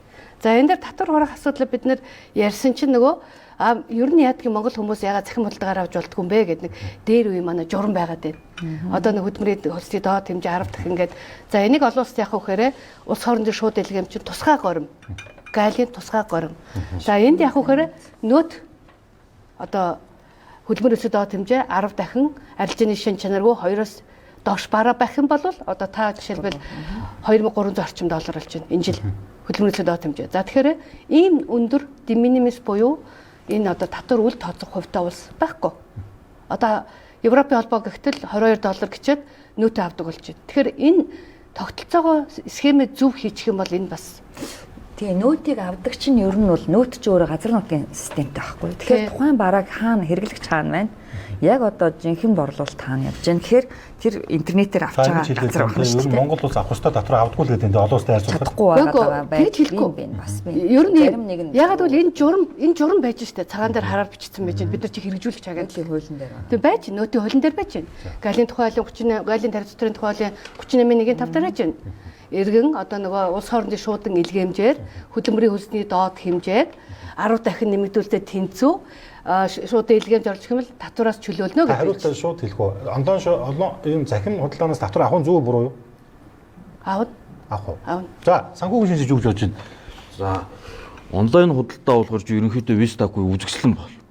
Одоо нэг дэлгүүр лангуунууд ажиллаад байна гэдэг чинь тэр нь бол ерөөсөө бараагаа хүн болгож чинь зарим хэсэг нь болгож чинь консерватив үзэл бодолтой зарим хэсэг нь болгож заавал мэдэрч үзэх гэдэг. Тэр хэсэгт л ерөнхийдөө бол зориулж бол ерөнхийдөө одоо дэлгүүр орш элдэн юм л одоо үзэсгэлэн маяг вистагүй маягаар л ерөнхийдөө ажиллаад байгаа. Тэгээд сахим худалдаа ерөнхийдөө бол дэлхийн зах зээл дээр бол айгүй хөгжиж байгаа гэж манайхан бүгд ярьж байна. Тэгээ одоо жишээлбэл Оросын холбооны улсын хамгийн анхны доллараар тэрмэнд Татьяны Бабулжиг болохоор чинь бас цахим худалдааны л бизнесмен хүүхэн. Тэгээд тэр болохоор чинь анхны эмэгтэй тэрмэнд болсон байгаа даа Оросын. Wildberries те. Тэгээд одоо ингээд яг цахим худалдаан дээр ингээд суурлаад бүрээд республик болохоор чи яаж амар том агуулга барьж байгаа байхгүй. Бүх тийм логистикийн холбоо төмөр зам, машин унаа бүх юмуд явсан. А манай Монгол улс болохоор чи яаж агуулгынхаа зориултын тэр худалдаанд олон тусгай зөвшөөр юу жилээд уг нь бол баахан тийм онцгой бүсүүдтэй байгаа ч гэсэн тэгээд энэ Монгол улсд болохоор чинь цахим худалдаа одоо саяны тэр нэг дэд үтсүүдийн төрөөс хөгжүүлээгүйгээс болоод яаж яваа гэж чинь одоогийн Монгол улсын цахим худалдаа болохоор чинь 70 эдийн засаг өсгөх хэмжээнд болж байгаа. Монгол улс болохоор чинь хуучин болгоор чинь нэг 70 эдийн засаг бол нэг оюун эрдэнэ ерөнхий сайдын үед болохоор чинь 30-40% таа байсан гэдэг өөрөө ч амаараа хэлсэн. Тэрний хариалах энэ хууль хэрэгжүүлдэг агентлагууд нь ч бас тэгж хэлсэн байгаа даа. Тэгэхээр ч одоо энэ маань өсөд бүр ерөнхийдөө одоогийн төвшөнд бол ерөнхийдөө 50% үрчлээ. Хоёр худалдааны нэг нь болохоор ч одоо ингээд 70 эдийн засгийг хөгжүүлээд байна. Тэгэхээр чинь 70 эдийн засгийг хэтэрхий хөгжөөд байна гэдэг чинь юу гэсэн үг вэ? Бидний нэг мөнгө угаахтайгаа энэ холилдоод яг 70 эдийн засаг юм уу мөнгө угаах юм хоёр нь ялгаагүй болгонгот яг нийгмийн сөрөг талыг санхүүжүүлээд байна.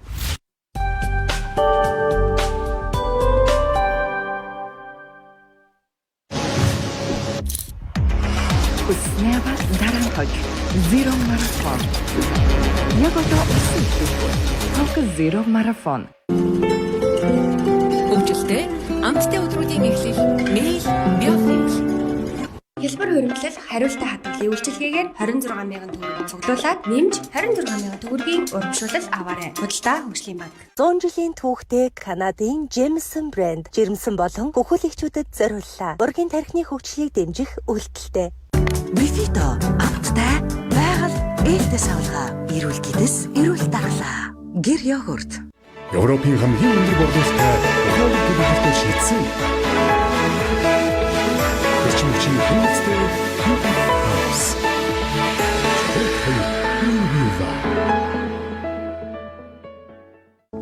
Есэн түкэ. Кавказын мөрөнд 800 жилийн турш эвдэлсэн ус 1000 метрийн гүнээс шилэнд баттагав. Есэн түкэ. Яванаас багш манч шатад шаха марлэгчний мөргөс гүйтгүй төлөөби ясан цайд хэмсэн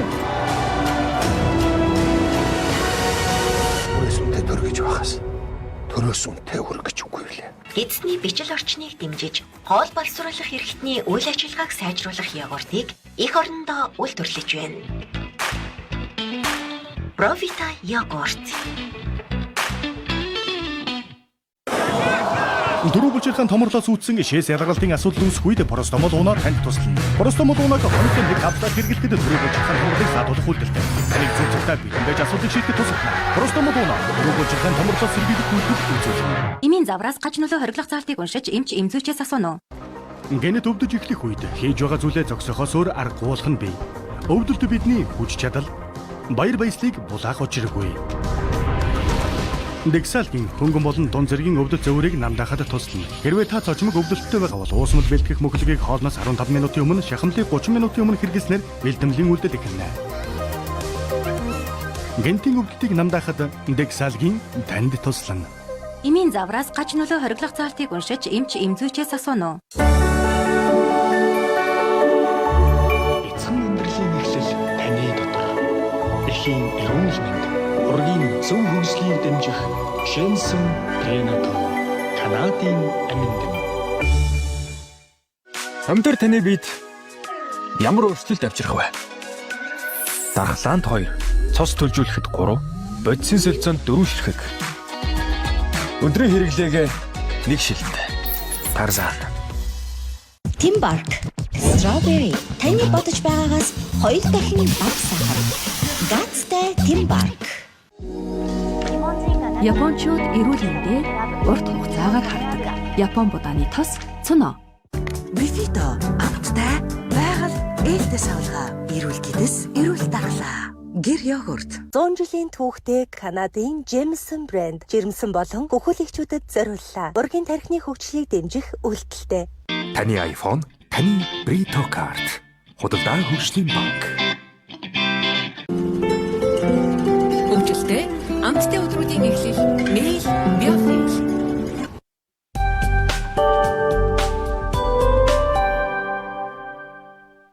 Татрын ачаал ер нь бол хамтлаа байгаа шүү дээ. Хандсан. Өөрөөр хэлбэл тэр нийгмийн даатгалын шимтгэлгээд нэг бөөн дарамт байна. Эрүүл мэндийн даатгал одоо нөөт гэдэг. Энэ юм дээр чинь бизнес эрхлэгч эсрүүцээд байгаа шүү дээ. Гэтэл дээр нь төсвийг тэлээд урсгал зардлыг нэмэгдүүлээд ингээд яана гэдэг чинь ямар ч Монгол улсын бизнесийн ачаал татрын ачаал нэмэгдэнэ гэсэн. Энэ үед бол хүмүүс ямар за нэг эсэргүүцч бас нөгөө талаас ерөөсөө шууд бизнесүүд бол олон баланстай татвараас цухтах үзэгдэл, татвараас зайлсхийх биш, цухтах үзэгдэл. Тэнгүүд нөгөө бизнесүүдийн чинь шорон оронд хийх гэл янз янзын хэрэг үүсгээд олон татврын маргаан гарна гэсэн. Гэтэл татврын ерөнхий газрын хажууд татврын маргаан хилцэсгүүлэлт гэдэг нь бизнесийн оюутгад төлөөлөл байдаг. За, найзуудаа энэ хариуцлага үний амнаас гарсан үг шүү. Энэ яг өнгөрсөн оны 8 сард энэ хасуурын ган хувийг гишүүн болоо өөр бусад гишүүн ингээд нэг хуулийн төсөл өргөн байрны татврын одоо юунд хураамж өөрчлөлт оруулна гэсэн. За та нар харж байгааз байр түрээслүүлдэг гар дээрээс 8 хийдэг иргэдийн за борлуулалтын үнийг одоо нөөтийн үн гэж тооцно бүгд одоо нөөт төлдөг болно гэсэн. Энэ доторх нь би мэдээний унсан чинь онлайн худалдаа хийдэг хүн хүртэл ингэж татвар төлнө нөөт төлнө гэсэн юм явж исэн байхгүй. Тэгээд би итгээг байхгүй. Яг итгээг одоо манай хажууд нэг бөмбөрөө том худалдаа амьд байна. Та нар ороод ямар ч бараа ав. Хинч танаас нөөт өгөхгүй. Өгөхгүй. Гэхдээ зарим нь өгдөг гэдэг цаас өгдөг. Тэрийг би очоод нөгөө нэг утасныхны аппликейшн нөөтийн нэг үед тэнд уншуулгууд зүгээр л тэдэнд дөрний авсан гэж гарна. Миний тэр нөгөө нэг юунд 2 үе буцаа олголтод юуч байхгүй л гэж. Бадлгаажгүй угаасаа тийм. Тэгээд би одоо асуух гээд байна л та. Энэ ингээд юм хуулийн төсөл ингээд явсан. Энэ мэдээж энэ чинь нэг сүртэй бүгд л төлнө гэдэг. Тэгээд та нар түрүү яг тавуулаа надад хэллээ шүү дээ. Энэ улсын иргэн бүр татвар төлөвлөлт бүгд төлье. Эсвэл болиё. Гүн чи эргэтэй гэж байх ёстой шүү дээ. Хинэн татвар төлөөд хин татвар төлдгөө нь ингээд одоо юу гэдэг хүнсний толон хүүхдийн 100 одоо тэр нөгөө шахмал дүүс шмүш одоо зүйлээр атуусаар өнгөө өвж штэ. Тэгээд одоо сонгуул өгөөд гасан төрцгөх ханаар одоо хараач. Нэг ийм л юм байна штэ. За. Зөндөө хэлсээр байгаа даа тэгээд энэ би бас яг үнэн хэлэхэд гайлын байгууллагатаа бас жоохон гомдоод явд юм бас яг үнэн. Тийм ер нь бүгднгээс нь татвар авахгүй гоо яг үнэн хэлэхэд. Одоо энэ замын үүдийг хил гэдэг бол үнэхээр гайхамшигтай газар байна. Дэваж юм. Дэваж шүүрсэн. Өө сайхан. Өстө богоноор гэдэг шиг өстө таракаар нь татвар нь амар бага бодогдоод орж ирж байгаа. Үнэхээр шийдэх юу явж илээ. Заашгүй дээ. Одоо жишээлбэл ингээд манай компани жишээлбэл нэг контейнер бараа оруулж ирлээ, хүнсний бүтээгдэхүүн оруулж ирлээ. Нөгөө нөөтөө төлөөд, галиа төлөөд, дээрэс нь тээврийн зардлаа бодож иж дээрэс нь галиа төлдөг байхгүй. За ингээд төлөөд нэг 50 сая төгрөг, 60 сая төгрөгийн татвар төлөө орж ирж байгаа. Цараагүй ээж иж. Тийм шүү дээ. Тий, цараагүй ээж иж болж байна. 4 дахин илүү их ачаа. Одоо бараг 75 тонн. Магадгүй 80 тонн ачаа. Замын үдийг хэлээр дотор нь юу байж байгааг нь мэддэхгүй. Өчнөө 100 хүний ачаа тэнд бараг хотчонд 20 сая төгрөг төлөөл 10 хэдэн сая төгрөг төлөөл олж ирж байгаа. За тэрийг бол одоо нөгөө нэг бүрээс нь энэ барааны нэг бүрээс нь 15% татвар дээр нь төлж гин үгүй юу гэдэг. Надад бол эргэлзээт. Тэрийг ингээ багцалж авдаг байх бодоод байна. Тэгэхээр энэ урд өшөөс орж ирж байгаа бараанууд Солонгос, Япон гэдэг ч юм уу бусад орны орж ирж байгаа бараанууд хоёр шал өөр ялгаатай байна. За дээрэс нь манайхан одоо нэг үе бодвол ингээд гадагшаа айгүйх явдаг болсон Солонгос, Япон, Хятад метод өөрсдөө бичдэг. За сайхан дарж бичэн шүү дээ. Яг үнийг хэлэхэд бол сайхан дарж бичэн. Яг ижлэхэн хоёр бүтээгдэхүүн ингээд урд хөшөөс орж ирлээ гэж боддог. За эсвэл хаана Япон, Солонгос хаанаас ч хамаагүй. Яг ижлэх баркодны ижлэхэн үйлчлэх. Энийг сайхан 100 төгрөгөөр бичиж чинь. Энийг үндсэн үнээр нь бичээд ороод ирнэ. Яагаад? Яг дарж авахгүй татвараас нууж штэ. Ийм бүтээгдэхүүнүүд өнөөдөр Монгол улсад зөндөө байгаа. А энэ бүтээгдэхүүнүүд чи өөрөө энэ дээр татвар ингээд талаар нь татвар төлсөн. Талаар нь ингээд эн чи одоо ингээд зах зээл дээр орж иж байгаа 1000 төгрөг. Энэ нь өөрхий 1500 магадгүй 2000 төгрөг орж иж байгаа. Энэ 1000 төгрөгөөр ороод ирсэн бүтээгдэхүүн чи энэ бөмбөр зах дээр ч гэдэг юм уу нарамдуул зах дээр зарагдаад байгаа. Яг үнэ. Тэгэхээр чи энэ чи нөгөөтгөө орж ирж энэ чи дараа бичсэн байхгүй юу нууцаар. Тэгээ энэ тоон моон бүгдийн жиндийг бүгдийг таруулж авчихсан. Энэ бүтээгдэхүүн чинь энэ нөөтгүү бөмбөр дээр зарагдаад Тул дээр зарагтаад ингээд явдаг. За гомдогч үгүй хэлээ, гомдогч үгүй хэлнэ. За хэлнэ. За үнэн тий одоо яг үнэн биш. Үгүй үнэн биш. 640 хууль тогтоомж хэрэгждэг харагдаж байна. Монгол Улсын гайлын байгууллага. Эрсдэл суурьсан гайлын хэлтийг нэвтрүүлээд бид нэр хил дээр бүгдийг шалгахгүй 5 жилийн дотор бүрдүүлэлтийн дарга шалгалтыг бид нэр явуулах боломжтой. Тэгэхээр татврын байгууллагатай. Хэрвээ энд одоо яриад байдаг болохоос биш яг тийм мэдээлэл байна уу гэдэг дээр хариулт өгөхгүй шүү дээ. Яг ингээл зүгээр л амаараа яриад тэнд тэгж ингэж гэдэг болохоос биш тэр чинь тийм юм гарч ирээгүй гэж. Тэгэхээр энэ хүмүүсийн амаар явдаг юмн дээр муухай гэхгүй ээ. Үгүй яг зүгээр тэнд хүний хүүхэдтэй гэр бүл нэг компани өчнөө олон хүмүүс тэр бид нар ч өгөх шүү дээ. Одоо уурлал одоо тий. Тэгээд монголчин жижигхэн таныг энэ хүн матлаа гэл ингэ ярьж. За гомдогч тэгээд үгээд дуусна. За би дуусгаагүй байна. За ингэ тий. Тэгэхээр ингэж тайхгүй яагаад тайхгүй гэхээр бид нар шүү дээ ер нь тэгвэл хэрвээ тэр хуурамчаар оруулж ирлээ ийм байна гэдэг тий худалдааны луурууд гарч ирж байна. Тэгэхээр энэ гайлын байгууллагад ядаж бусад орны гайлын байгууллага өнөөдөр тэр гадаад нэхэмжлэх гадаад хилцлийг хардаг мэдээлэл өгч байна. Өнөөдөр бүх юм өгчлөө. Түрүү манай зөвлөх хэллээ худалдааны чиг хандлага өөрчлөгдөж байна. Худалдаа авахчид өөрчлөгдөж байна. Хэрэглэгчийн зан төлөв байна. Өнөөдөр нөгөө цахимаар бид нар юм авч ийн гэж яриад байна шүү дээ. Jet generation ороод ирлээ. За инхээр бид нар яах вэ гэхээр бид нар бүгдийг шалгаад байх юм бол энэ дээр амжихгүй. За тийм учраас бид нар яах вэ гэхээр ер нь одоо нэг ачлалтанд 5-аас дээш төрлийн бараа байх юм бол Улаанбаатар хоттой оруулж ирээд одоо жишээлбэл сүүлийн 8 жилийн статистикээр гэхэд яг энэ Улаанбаатар гүн дээр манай гол юм төвлөрч Улаанбаатар хот дээр 31.4 одоо тэрбум ам долларын бид нар худалдаа хийсэн байж байна. Замууд болохоор манай дараагийн импортын нийт одоо импортын 21% эзэлж байна. Улаанбаатар хотод 48% эзэлдэг. За нийт гайлын оруулж байгаа улсын төсвийн гайлын орлогын одоо 60 орчим хувь нь Улаанбаатарын гүний гайл дээр явагдаж байна. За тэгэхээр бид нар яг хөөхөөрэ энэ гайлын байгууллагыг хэрэгжүүлж байгаа энэ чиг үүргүүд бид нар бусад байгууллагуудтайгаа хамтрах юм. Тухайлбал бид нар татвартайгаа хамтраад хэрвээ тэр хүн төлөхгүй байвал болохгүй гэдэг юм руу хийж энийг авч явах. Гомдогч танаас нэг асуугаад байна л да. Яг нэг жил төрлийн бараа орж ирээд ягаад ингэж хоёр өөр ялгартаагаар ингэж татвар оноогоод байгаа юм бэ л гэж байна. За дахиад конвенц харна. Ягаад гэвэл эн чинь өөрөө ялгартаагаар гэсэн ойлголт байхгүй. Энд дээр нөгөө хүмүүс яриад байгаа болохоос яг энэ дээр тийм жишээ л алга. Шууд би хариулж чадахгүй. Ягаад гэвэл эн чинь тийм байхгүй юм зүгээр амаар яриад гайл ингэдэг гэдэг болохоос биш. Яг тийм кейсүүд байна уу гэж байхгүй. Гэхдээ бизнес эрхлэлт айцтай байж болох уу? Хэрвээ яг тэр одоо нотлого үнэтэй гаргаад ирлээ гэхэд дараа нь тэр нөхөр дахиад гайлаар орно шүү дээ. Тэгэхээр бас айц байж болох уу? Болохгүй. Бид нар өнөөдөр хил дээр бид нар одоо жишээлбэл бид нар бараг шалгаагүй хувийг аваад үзэх юм бол өнгөрч бид нар 67% бараг шалгаагүй зөвхөн бичгээрэмдэг шалгаж байна. За одоо энэ концепт этиктэй ёс зүйтэй оролцъё гэвэл бид нар яг үхээр итгэлийн хүлээлгэн өөрөө өөрийнхөө хууль сахилтыг тодорхойлохоор ийм боломжийг гайлан байгуулах. За гомдогч хоёр ярьлаа. Иргэний төлөө юу гэж ярьж байна? Яг гоё ярьж байна л да. Одоо их доктор юм болохоор. Би таны яриг таслаг үх төвчөртэй сонссон шүү. Пашн сонссон. Бас танд пашн хэрэгтэй. Тэгэхээр манай татврын ерхий газар, гайлын ерхий газар хууль нь агтайхан гарсан боловч тэнд нэг юм байдیں۔ Тогтолцооны онцлогтой журам гаргацдаг. Тэр үйл ажиллагааны ашигыг сайжруулах гээд жишээлбэл зүгээр ингээд бүрдүүлэлт хийх гээд яг одоо том компаниудын импортыг яхаа болий. Тэр бол окей. Окей, инвойсоор ороод ирнэ. Нэг хаа газараас нэг муу хямдхан одоо хог цуглуулж ирсэн хэдэн хүн ашиг олох гээд нэг 5 ширхэг бандаж оруулж ирлээ. За тэгэнгүүт тэрээс чинь гайл яадаг вөхөр. Үн чи наад чинь одоо 50,000-аар зардаг үстэй. За одоо төл одоо 10% 5,000 төгрөг төлөв гэдэг. Тэгэхээр тэр хүн чинь $1 авсан байж болох байхгүй. Гүй би $1-оос ингээ хамдраад ингээ авсан. Эсвэл цаанаас авсан үнэгүй. Тэр баг жишээгүй юм судалгаа юм. Энэ гэдэг. Эн чинь ерсэн юм очиртай. Тэгээд яг машин дээр болоод харцсангүй автомашин дээр бол энэ гайгүй болсон байлээ. За аукшны үнийг нэг сүүлийн хэдхэн жилээс бүр өчнөө хэрүүл хийж гүй би энэ чинь $1,000 авсан юм а гэж тэгэхгүй бол та нар тэдээр зардаг гэсэн тэндээсээ төлөв. Тэнд яг нэг юм субъектив нэг байгаа. Энэ дээр бол журам. Манай татврын хаад өгөхөр орлого чинь одоо төрөөсөө орлого бол үйл ажиллагааны орлого биш гэдэг. Юу ч биш наадгаас чинь заавал 10% тэл. Одоо хэлбэршүүлснаар гэх юм бол айгүй тэр чинь журмаа гаргах чинь. Тэгээд дарамтлж эхэлдэг байхгүй юу? Их эдэр чи их явдалтай. Нэс ингээд наана бол маш сайхан юмнууд хууль сайхан боллоо, арт түмэн компани энэ бизнесийг ингэж байна. Тэнгуү журмаараа хөөхөн ингээд чимхээ за таангын шүүсийг шахаад өгнө ингээд ингэж явдаг шүү. Энэ бол амьдрал дээр юм байдаг шүү.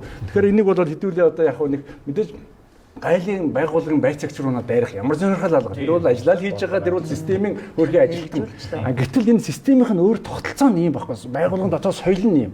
Энэ соёлыг өөрчлөгдөх ёстой. Магадгүй одоо энэ бол одоо тэр өдөртж байгаа одоо тэр том их хурлын асуудал байж магадгүй шүү те. Зах худалдааны төв малчид хэмжлэн баримт өгөхгүй байна гэдэг юм асуудал байна. Тэгэхээр одоо ямар ч байгаа хүмүүнээс тийм үү одоо хойрон бизнес эрхэлж байгаа зах худалдааны төв малчтаас худалдан авалт хийсэн болвол худалдан авалт хийхдээ бэлэн бусаар л хийчих юм бол тэр худалдан авсан тал нь 10% нөөтийн хасад дуулгаа хийх зохицуултыг бол хийж өгч байгаа. Тэгэхээр энэ дээр заавал нэмэлт одоо баримт нэгттэйг, баримт нэгттэйг тэрийг уншуулдаг энэ тогтолцоо бол халагдаж байгаа гэсэн үг. Тэгэхээр бүхий л аж ахуйн нэгж байгууллага худалдан авалтынхаа хасалтыг өөрөө тооцоололоор гаргаад өгөх боломж гарч байгаа гэсэн үг. Нөгөө талаараа тэр төлбөр маань бэлэн бусаар шийдвэрлэжтэй зэрэг тэрийг одоо борлуулсан иргэн аж ахуйн нэгжүүд маань бол хэдийн хэмжээний борлуулалт буюу одоо бизнесийн харилцаанд оролцож чинь түүнээсээ татварын харилцаанд хэр орох вэ гэдэг нь бол шийдэгдэнэ гэсэн үг. Тэгэхээр иргэний одоо хувийн орлогын албан татварын тайланг бол татварын алба урьдчилаад бэлтгээд тэгээд татвар төлөгчтэй ийм санал болгох юм зохицуулт бас орсон байгаа гэсэн. Тэр нь бол бидний одоо 16 оноос ус амжилттай хэрэгжиж байгаа баримтын систем буюу нөөтөсийн системд суурилаад энэ одоо тайлангийг бэлтэх юм болцоо бүрдсэн. Одоогийн байдлаар бол бас энэ одоо бид нар татварын албан дээр бол хэрэгжиж явж байгаа зүйлүүд байна. Үүнийг нь бид нар одоо нэг хэлбэршүүлсэн горимтой уяад илүү боловсронгуй болгоод ингэ явуучих юм бол хувь хүн болгон би одоо тайлан гаргах юм байна. Энэ одоо бас мэрэгжлийн ажил шаарддаг хинээр хийхгүй гэдэг ийм асуудал гарахгүй. Татварын алба бол урьдчилсан хэлбэрээр хувийн орлогын албан татварыг тайлангийг бэлтгээд хөрвүүлэх нь байна. Тэгэхээр иргэн бол тэргээ шалгаад нийцж яана хүлэн зөвшөөрж яана гэвэл баталгаажуулалтанд дарснаар энэ тайлан бол илгээдээд явах юм зохицуулттай байгаа. Тэр гүний гайл майл гээл харьцангуй шийтгэх гээл явж байгаа огт юу ч хийхгүй байгаа биш. Жишээлбэл одоо нэг олон илгээгчтэй нэг машинаар одоо ингээд олон хүний одоо шилэл зах худалдааны төвдөр худалдаа хийж байгаа хүмүүсийн цахимаар авчаад одоо нөгөө 8 их гээл гахаа үрээл 90 явдгаа болчихлоо шүү дээ. Тэнцэнээс шууд одоо харилцаад авч. Тэр бараануудыг заавал замын үд дээр одоо мэдүүлээл нэг хүн бөөнд нь мэдүүлээл хямдхан төлөөл ингээд одоо өөрийгөө чирэгт хийх гээл ингээд явдаг байсан бол одоо түрүүчийн 7 хоног сонсноор бол гайл нэг тийм одоо нэг тийм логистикийн төв байгуулж байгааг сонссон одоо 90 гэнээр ингээл яваад одоо барааг хүлээж авч байгаа этгээд өөрөө бүгдээ 10 хүний бараа ирлэхэд аруулаа очиод тэнд гайлаа өөрөө мэдүүлээд авчихаар тий боломж одоо хин нэгэн өөр этгээд төлөхгүйгээр тийм ээ тэгээ өөрөө одоо нөгөө гайл дээр төлсөн баримт энтер байхгүй болохоор энэ чинь нөгөө ий баримтаа өгч чадахгүй энтер тэгээ асуулах татвар байхгүй энтрийг бол тодорхой хэмжээгээр шийдэх гэж байгаа юм гэж ойлгосон. Гэхдээ маш удаан байна. Дээрээс нь байршлын хувь жоохон буруу сэтгэдэг байгаа мөг санагдсан. Хаа байсан сонгоны хайрхан дүүргийн хаана хаач гэлээ. Тэгэхээр одоо замын үдээс ирж байгаа бараа Улаанбаатар хотыг нефт яваад машин тий. Тэгээд тэр хаа байсан тэр том одоо баруун тал буулгаад хотын төвөөс бүх хүмүүс наран туул энтрээс очиод тэнчинээс авна гэдэг хэцүү юм шиг ба. Гэхдээ магадгүй дараагийн төвийг зүүн цагт ч юм уу байгуулахад байх л та. Би тэгж харж байна. Тэгэхээр энэ огт шийдэхгүй ш тодорхой хэмжээгээр шийдэх гэл ан. Гэхдээ маш удаан. Тэгээд нэг жоохон юм юу байна. Мэргэжлийн бөгөөд жоохон хурдтай баймаар байгаа юм. Тэр төрөний түрээсийн орлого төлөх гэхээр 10%, үйл ажиллагааны орлого 1% гэдэг. Энийг би дандаа шүүмжилдэг. Нэг хүний орлогыг одоо Улаанбаяр гэж хүний орлогыг 5-6 хуваагаад ингэж иргээд тэрнээс нь ч 2%, энээс нь ч 10%, тэрнээс нь ч 5%, энээс нь ч юм гээд нэгдүгürt ойлгомжгүй, хоёрдугаарт төвөгтэй, гуравдугаарт ингээд завсар зай гаргаад байгаа юм. Жишээлбэл энэ хүн 5 төрлийн орлого оллоо гэхэд 5-уулаа нийлүүл 5 он орлогоод нийлүүлсэн орлогоор амьдрнаа да. Гэтэл энэ хүний 5 орлогоос тусад нь иймч нээлттэй хувьцаат компани ногдол шиг юм 5%, иймч түрээсийнх нь 10%, энэ ч үйл ажиллагааных нь 1%, энэ цалингийнх нь одоо 10-аас 20% юм ингээд бүр ойлгомжгүй бөгөөд ингээд янз бүр болгочоод гэтэл ганцхан цалингаар амьдарч байгаа хүнийх болохоор нөгөө ногдлшгийн орлогоор ч юм уу хүүгийн орлогоор амьдарч байгаа хүний ачааллаас их болчиход байна. Тэгэхээр би бол энэ бодлого тодорхойлж байгаа хүмүүст юу гэж хэлдэг хэрэг нэг хүний орлогыг битгий ингэж олон жиргээч. Бүгдийг нийлүүлээч. Дээр нь шатлалтай байлгаж болно. Гэхдээ шатлал чинь 10 сая төгрөг биш. Жилийн 120 сая төгрөг биш. Монголд хүн 120 сая төгрөгөөр гоё сайхан амьдрах боломжгүй. Тийм учраас тэр шатлалынхаа хэмжээг нэмээч. Дээрээс нь хүн болгоныг татрын тайлангаа гаргуулдаг болох ч юм бол хасагдах зарлуудыг нэмээч. Ядчил ипотекийн зээлийн үгийг хүн болгоноос хасч өгөөч. Тэгвэл залуу гэр бүл болгонд хүртээмжтэй болно. Биеэ эмчлүүлсэн бол тэр зардлыг хасч өгөөч. Хүүхдээ сургаж боловсруулах гэж хариуцлагатай хандсан бол тэр зардлыг хасаад өгөөч. Тэгээд тэр орлогыг ядаж өөрөө сонголтоороо гэр бүлээрээ тайлгандаг болгож өгөөч. Тэгээд тэр орлогоор хитэн хүн амьдраад байгаа нөгөө халамж маламжийг энүүгээр шийдээч. Одоо тэр дахир одоо хөгжлийн бэрхшээлтэй ч гэх юм уу тийм ээ. За эсвэл одоо бие даан амьдрах чадваргүй хүн тэр гэр бүл байгаадаа бол татврын хэмжээг бууруулаач.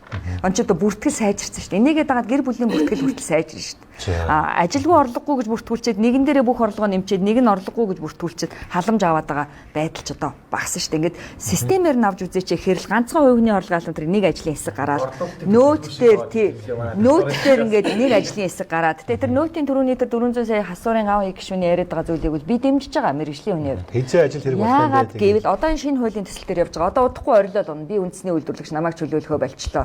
Инглээ тэглээ стратегийн бүтээгдэхүүнгээл ингээд орилоод байна. Ингээд хөнгөлт чөлөөлт их байх тусам энэ байдал чинь арилахгүй.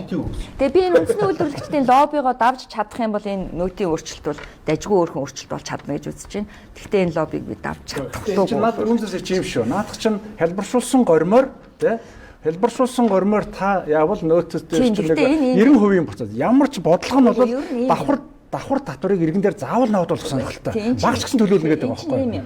Ингэх гээд байгаа. Одоо танаас би нэг айтайхан тайлбарлаж одоохон гэс. Одоо танаас бараа удалж авсан чинь та надад баримт өгөхгүй байлаа шүү дээ. Тэгэхээр би таны ингээд харилцах тансруу чинь мөнгө шилжүүлдэг үстэй бид нар чинь ингээд одоо ямар тоолоо сууж илтэй ш. Тэгэнгүүт банкны чинь мэдээлэлээр дамжуулаад тань дээр баримт автомат үсээд тэгээд надаас 10% хасчих байхгүй 400 сая хүрээ. Тэгтэл одоо бол надаас 0 хасагдаад ингээд би өрөнд ороод яваад ш. Тэгэхээр надаас 10% хасчих чод тань дээр 1% төлөвлөх. Ийм төсөл явж байгаа. Энийг хэрэгжих юм бол одоо бид нар манайхны би өрөнд орлоо штэ дорж төлөхгүй байх бол мадлахгүй гэдэг байдал жоохон ч гэсэн дарагдсан. Дээрээс нь нөгөө орлогот ил болох байдлаараа сайжрах гэж байна. Эдийн засгийн ерөнхийдөө зохистой харьцаа бол юм дээ. Бичил бизнест болохоор ч одоо төсөв бүрдүүлэхэд даваад үзэн штэ тэр юм бол бичил бизнес нь 25%, жижиг дунд нь 25%, том биегүүд нь болохоор 25%, төр нь ингээд 25% гэсэн ерөнхийдөө бол тийм зохистой харьцаа эдийн засгийн үед бол авч үздэг байгаа. Сая татврын байцаагч маань биш гайлынхаа байцаагч маань хэллээ. Гол бараудд бол 90% хэдхэн аж ахуйн гэж бүрдүүлдэг. Тэгээд татвар болгоор чинь 100% аж ахуйн нэгж нэг татврын 80-90% бүрдүүлдэг. Тэгэхээр чинь 100% аж ахуйн нэгжээс татвар авах гэж 1600, 2000 гайлын байцаагч нийтдээ бараг 5 орчим мянган хүн ажиллах ерөнхийдөө шаардлага байгаа ч юм уу гүйч юм эдийн засгийн үр ашиг талаас аваад үзэх юм бол тэгэхээр чи бидний сая хант хумгийн хэлээд байгаа яхаа аргагүй төлдгүү тэр хэсгүүд бол байж байгаа. Одоо би жишээлбэл өвөр Монголоос арх захилаа гальгүйгээр л онцгойгийн төлөхгүйгээр л угаар л ороод ирдэг байхгүй ямар ч асуудал байхгүйгээр арх жишээ захиалч. Тийм болохоор одоо сая тэр нөө хин гэд гişүү маань нэг үг хэлсэн байна л да. Тэр болохоор чинь арга ятсан үг хэлж байгаа байхгүй. Монгол улс болохоор чинь татвараа нөөтийн албан татвар болгож чинь 1% хэмжээ, 5% хэмжээ, 15% хэмжээ, 25% ч юм уу. Иймэрхүү аль юунуудыг ингэж тэнгуү чинь Монгол улс болгож чинь 1% хэмжээг болгож барьдаг байхгүй. Хөнгөлт чөлөөлт гэдгээрээ аваачаад юмлгөө чихээд нэг тайлгнах гэж байгаа юм шиг, тайлгнахгүй юм шиг тэгээд нэг далд эдийн засгийг хуулиар зөвшөөрсөн яг байдалтайгаар бод байдалтайгаар тийм болж байгаа байхгүй. Одоо сая бэлгэлийн гэрээнүүд явж гин тий мачта одоо байдгаар нь л аваачаад тийм ч юм ийм ч юмний татвар гээд аваачаад бүгдийн лангууны татвар гээд хэдхэн төгрөг төлөөл бүгдийг таачдаг энтергээд маш их тийм нэг сонь юмуд бий болсоо тэгэхэр чинь яг харахгүй бид нар нэг далд эдэн одоо ингээд татвараас одоо зайлсхийх гэмт хэрэг гээд эргэн гэмт хэрэг байж гин тий татвар гайлаа төлөхөөс тэгвэл чи Монгол улс болгоор тэрийг хөнгөн гэмт хэрэг гэж авч үздэг. Тийм улс дэлхийд байна уу? Байхгүй. Тэр чи Монгол улс энэ талаа аваад үзэх юм бол татврын деваацсан юм шиг. Тэгсэн мөртлөө одоо ингээд Эрдэнэт үйлдвэрийг аваад үзье л да бид нар чи одоо бүгдээрээ Эрдэнэт үйлдвэр юм. Эрдэнэт үйлдвэр болгоор чинь 25 он 4.6 тэрлион төгрөгийн борлуулалт хийж байгаа. Түүнийг 2.3 тэрбум төгрөгийг болгоор чи улсдаа тушаачиж байгаа. Татвар гээд. Тэгээд 693 тэрбум төгрөгийн ашиг олчиж байгаа хгүй. Энэ юу гэсэн үг вэ? Борлуулалтынхаа талах хувийг устдаа тушааж явахгүй. Ийм өндөр татвараар бизнес эрхлэгч шударгаар тайлан гаргаа явах юм бол Эрдэнэт үйлдвэр шиг Эрдэнэт үйлдвэр бол яг төрийн өмчт гэдгээр шударгаар тайлан гаргаа явж байгаа. Тэгвэл тэнд болгоор чинь Эрдэнэт үйлдвэр шударгаар тайлан гаргах чинь тэнд яг маш олон мянган хүн ажиллаж байгаа. Тэрнийхэн цалингууд байж байгаа. Дээр нэмээд тэр чинь нөгөө Эрдэнэт үйлдвэр болсон болоогүй баахан шахаа байж байгаа гэж авилгал хийл авах байгаад. Тэр бүх шахаа байгаад ах чинь тал хувийн татвар шууд тушааж чадахгүй. Тэгээд ахтал. За. Одоо ингээд нөгөө борлуулалтаас нь аваад үзэх юм бол Монгол улсын татвар Эрдэнэт үйлдвэртэй аваад үзэх нь 50% юм шиг. Ашигаас нь аваад үзэх юм бол 330% татвартай юм шиг харагдаж байгаа. За, ингээх үү. Уулын би та нараас та юм байна уу? Хэлмээр байна. За, юу гэхээр галын байгууллага одоо ганцхан татвар хураадаг юм шээ. Үндэсний болоод нийгэм эдийн засгийн аюулгүй байдал байна. Хар тамхи мансууруулах бодис, оюуны өмч гэдэг зөндөө олон зүйлүүд байна. Гайл өөрөө тусгай горим гэдэг дээр улс орон дээр шууд илгээмж, зорчигч, чөлөөт бүс За тэгээд дипломат ачаа гэдэг энэ дөрөв маань өөрөө олон улсын хэмжээнд тусгай горимжоо явуулж байгаа. За гайлын байгууллага өөрөө хяналтын бүс байгуулдаггүй. Бизнес эрхлэгч нар одоо тэр боломжуудаа хараад амгаланд ч юм уу, сонгон харах ч юм уу байгуулнаа. Бид нар тэр боломж авахгүй. Харин гайлын байгууллага хяналтын бүс эрхлэл зөвшөөрлөнд хяналт авах боломжийг бизнесээ дэмжиж байгаа. Ийм учиртай. За тэгэхээр нөгөө итгэлцэл дээр одоо татвар төлөх ёс зүй гэдэг асуудлыг яриад байгаа шүү дээ бид нар тийм итгэлцэл. Тэгэхээр ерөөсөө self assessment буюу өөрөө өөрийнхөө хууль сахилтыг тодорхойлох тийм рүү шилжиж байна. Тухайлбал манайх бүрдүүлэлтийн одоо нэгдсэн төв Улаанбаатар хот дээр ингээд галын урах газрын дэргэд байгуулад энэ дээр үйл ажиллагаа ингээд маш хурдан түргэн хийж байна. Тэгээд бид нар энэ жил стратеги төлөвлөгөөн дээр юу гэж авсан гэхээр ерөөсөө шудраг бодлыг нэмэгдүүлэх гэдэг зорилго авчлаа. За тэн дээр бид нар соён гэрүүлэх гэж авлаа. Энэ гадна талд байгаа бүх хүмүүсээ соён гэрүүл өөрсдөө биш. Тэр мэрэгжлийн ёс зүгээр ажил гадна байгаа хүмүүсээ жишээлбэл ингээд гайл дээр очихоор юм өгдөг гэж бодоод байдаг тийм зүйл байхгүй. Тэгэхээр энэ буруу энэ одоо бизнесээ зөв авч явах энэ ёс зүйгээ бас ингээд хийчих юм бол аль аль нь болох юм аа. За үний асуудал ярьж байна. Бид үн тогтоодог байгууллага биш. Яагаад гэвэл импортын барааны айлын үнийг мэдүүлэгч өөрөө тодорхойлоод аргаа тодорхойл гэдэг үг. Түүнээс манай жишг үнэ гэдэг тийм үг хэллэг байхгүй. За.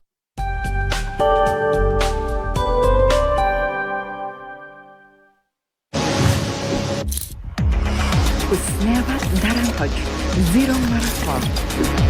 Яг одоо усан Zero Marathon. Итали Парис, Контиса Дирада, баярын ширээний чимэг. Хэлбэр хөрөмтлөл хариултаа хадгалын үйлчилгээгээр 26,000 төгрөг цуглуулад нэмж 26,000 төгрөгийн урамшуулал аваарай. Худалдаа хөгжлийн банк. 100 жилийн түүхтэй Канадын Jameson брэнд жирэмсэн болон хөхөөлөгчүүдэд зориуллаа. Ургийн тархины хөгжлийг дэмжих үйлдэлтэй.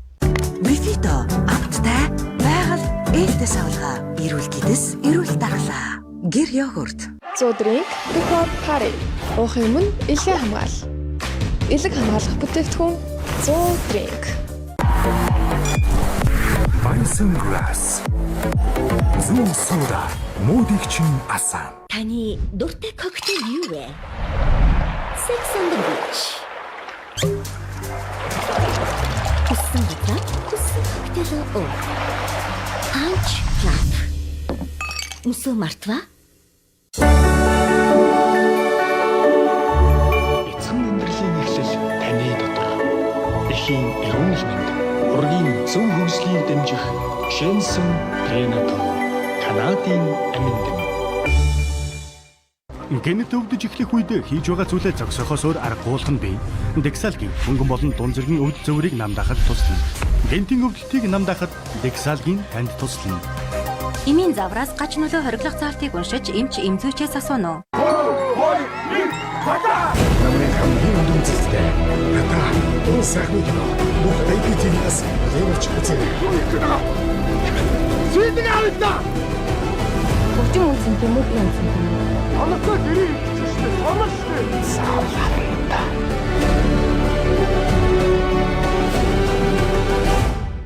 Таны гарт, таны гэрт үргэлж шинэх нэрээ. Profita йогурт. Оноос батгаш манч шатад саха мардивчний мөргөс гүйтгүй төлөө би яцсан цай тэнцэн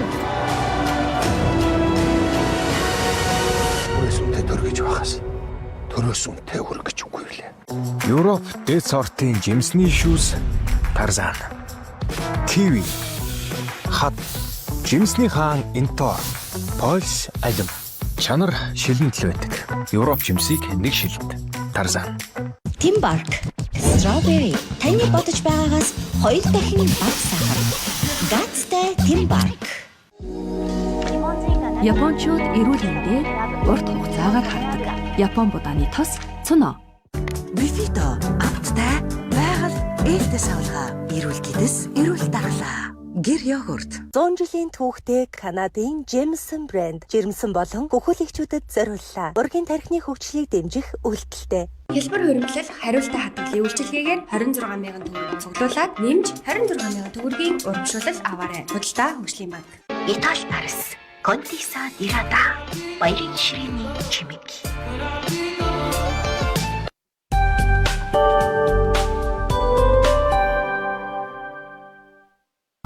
Аж ахуй нэгжтэй бол хамгийн дарамттай татвар бол нэмийн үртгэн албан дотор байхгүй. Энэ бол ерөөсөн монголчуудын бүх үйл ажиллагааг богдуулж байгаа. Яг гэвэл бид нар нөгөө нэмийн үртгэн албан дотроос чөлөөлөгдөх экспортыг хийж чадахгүй байгаа учраас. Тэгэхээр бид нар бол бүх нийтээр 5% нөөц төлдөг байх юм бол иргэд цахилгаанаар, дулаандаа, усандаа ингээд бусад бүх юмнаас худалдаж авсан талх махнаас тэр нөөт нь 5% багасчих учраас энэ хамаагүй илүү дөрвтэй байхгүй. Аж ахуй эргэлж байгаа болгонд бас дөрвтэй боломжтой яг тийм мэдрэгдэх байхгүй. Энд яг аж ахуй эргэлж байгаагаа дарамтлаад тэгээд зүгээр нэг цалин аваад байж байгаа улсуудынхаа асуудал гэдэг илүү анхаарал байгаа байхгүй. Ягаад гэвэл бид тэнийг татвар төлөгчд байхгүй. Бид сонгогчд. Тэгэхдээ дэндүү цөөнх хүчээр бол бидний эрх ашиг бол аль ч шатанда, аль ч намда, аль ч төвшөндөө асуудлыг ярьдаг байхгүй. Бидний асуудал энд бол жижиг зүйл байхгүй. Одоо ингээд том аж ахуй нэгж ингээд байлаа гэхэд нийт нөөцт нөгөө жижиг аж ахуй нэгж дээр л илүү оногдоод байгаа байхгүй. Хэд хоногийн өмнө захирлага өөрөөр шагаалаа. Тэгм ширээн дээр нэг баахан л юм жижигэн чи хайрцагтай юм байна. Улмаа хараач тэм үгээс хэлсэн гинэ. Юу юм гэсэн чинь утасны кейс, утас тогтоогч баг жижиг мини камерч баг шиг тий.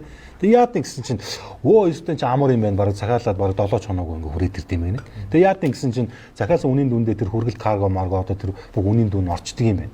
Тэгээд бас надад нэг юм сануулсан. Бас яг зурганд нь хууртаж явах юм бол байгаагаас зурган дээрээс 10 дахин жижиг юм ирдэг гин. Эсвэл шал өөр юм ирдэг гин. Бас сэтгэл зүйн бэлтгэлтэй байх хэрэгтэй юм байна. Тэгээ би санаж ин л да одоогоос энэ нэг цар тахлаас өмнө бол тэгэл цөөхөнд байлаа шүү дээ. Одоо баруунаас Америк гэх юм бол нэг eBay ч юм Amazon л байлаа шүү дээ. Одоо бол хөгжиж байна. За Солонгост бол ингээд энэ Costco e-mart-аас ингээд нэг бараа авдаг нэг юм сүлжээ байна. Тэгээ наашаа ингээд явуулдаг. За одоо тэг хятад бол та нар мэдэн шүү дээ. Alibaba-гийн одоо нэг Jack Ma байсан ч одоо сүүлд нь ингээд Taobao, Pinduogo гэл тэ зөндөөл юм гараад ирлээ.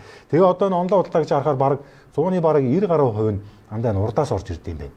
Тэ? За одоо энэ Temu болон хоёрдугаарт одоо энэ жишээ нь эдний хоёр л ер нь гол ер нь манай онлайн худалдааг бол хатгсан байт юм байна. За тэгээ би уулын таваас нэг л юм асуугаад байгаа юм л та.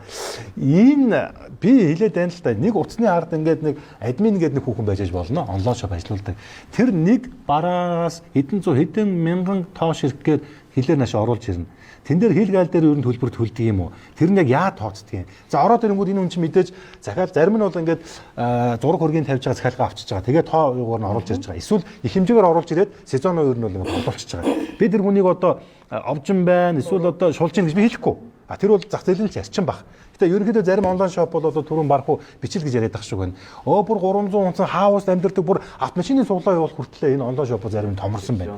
За магадгүй гэртээ нэг Uniqlo-гоос 5 хүн авчираа зарж байгаа жижиг гин ч байж хүн болно. цалинжуулаад байр авч өгсөн машин авснаа лайваар ярьж байгаа шүү дээ. Тийм шүү дээ. Одоо шинэ жил мэдээ тийм. Татвараар энэ чинь хөндлөнгийн мэдээлэл гэдэг байхгүй. Тэгэхээр хөндлөнгийн мэдээллийн боловсруулалт ашиглалт хангалттай. Би болохоор яг та нартай адилхан онлайн шопоор хөгжүүлдэг хүмүүн. Би бас айж чинь хэрвээ би одоо ингээд энэ онлайн шоп чинь татвартай болж юм бол надад хэрэгтэй бараа бүтээтгүүн нэмэгдэн шүү дээ. Уучлаарай уулмаа чамд энийг 5,000-аар өгдөг байсан чи хачин хилцүүл хийснээс энэ чи 10,000 болсон sorry. Тэ гэх юм уу? Яах ёстой юм бэ одоо тэгээд? За би хариулах уу? За одоо тэгээд гайлын байгууллагын хурал цоож байгаа юм шиг байна. Үгүй татвар гэдэг тош тодорхой. За ийм баггүй нөгөө одоо хятад байна шүү дээ.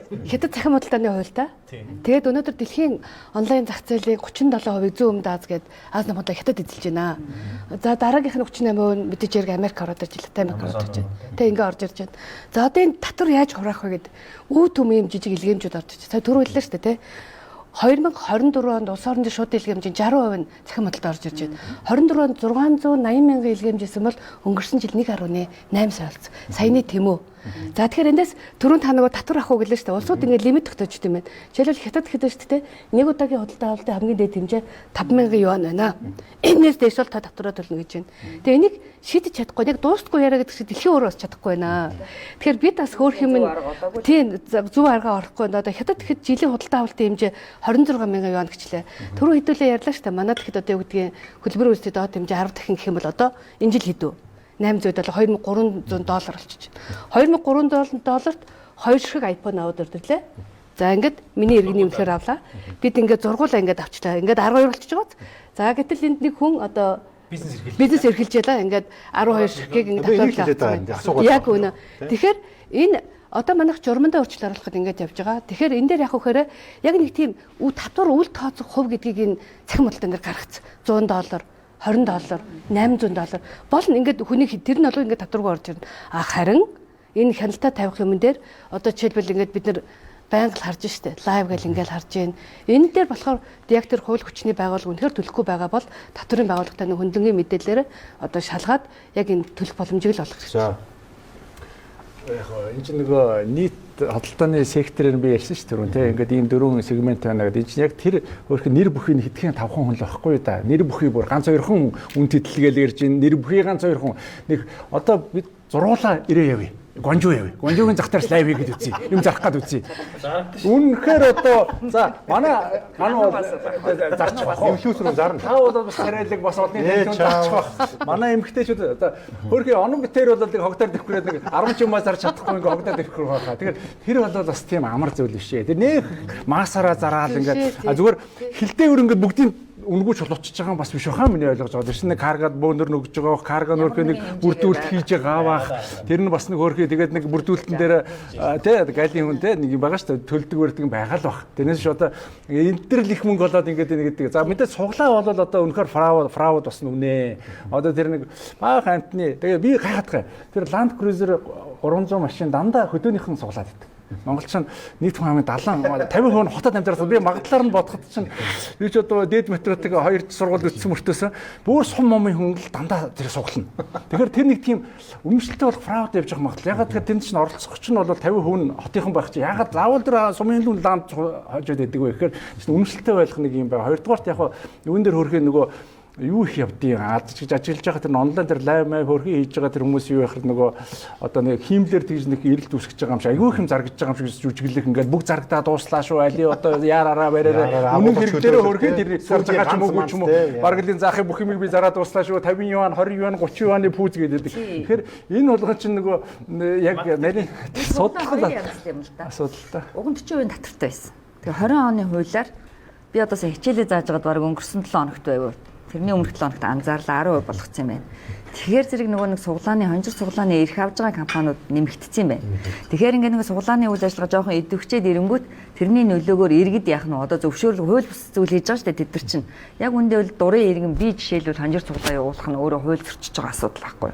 Тэгэхээр ийм зүйл яваад энэ чинь угаасаа л ингээд нэг юм хөгжлийн ингээд зарим нь ингэж яваал тэгэл болиол одоо хүмүүс явсаар хагаад за энэ ер нь бол одоо нэг юм зайлтангийн юм яваад байгаа ингээд тийм нэг ийм юм. Тэгэхээр арай болоогүй байна. Хаач суглаар ороо явчихлаа. Угаасаа огт авахгүй байгаа дээр чинь хараа.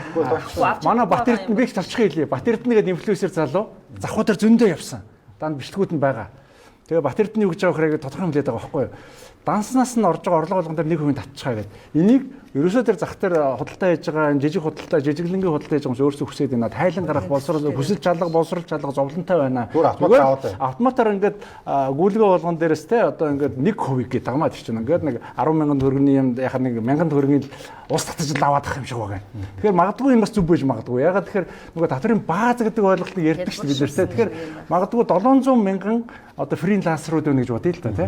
Хуваараа хөлмөр эрхэлдэг хүмүүс. Тэгэхээр 700,000 хүн бүгдээр 1% төлөх юм бол энэ магадгүй бас хэдэн их нэг төгрөг зугуулах магадлалтай. Онлайн шопуудаас тэгвэл зарагдсан бараа болгоос 1% татвар авч болох юм уу тэгвэл? Яг онлайн шоп тэр бизнес эрхэлж байгаа хүн. Онлайн шопууд дээр чинь те нөгөө тэр чинь нөгөө өөрсдөө онлайн шоп гэхэр зуураад л байгаа та ямар ашиг сонирхолтой. Гэхдээ яхаа тэр чинь дансар нь мөнгө орж байгаа шүү дээ. Тэрнээс 1% татагдах гэсэн. Намайг одоо ингээд иргэд би бол иргэдээ өмөрөх нэг таалагдах гад популизм гэдэг юм шиг. Танаа тууцын урал болсон байна те. За. Харилцах данснаас нь ингээд татвар авнаа гэдэг ингээд ярьлаа шүү дээ. Тэнгуут манай инфлюенсерүүд юм уу зарим хүмүүс ингээд зориг бүхий яадаг вэ гэхээр бүх дансны чинь үнийн дүнгийн одоо хөлийн дүнгээс нь татвар аваад эхлэх нэ тэрний 10% мөв гинэ энтергээд тэгээ тэрийг ажиглахаар яадаг вэ гэхээр тодорхой мэрэгжлийн ялангуяа зөвлөх үйлчлэгээ үзүүлдэг гэх мэтчлэнгийн ингээ хүмүүс ажиглагддаг байхгүй юу.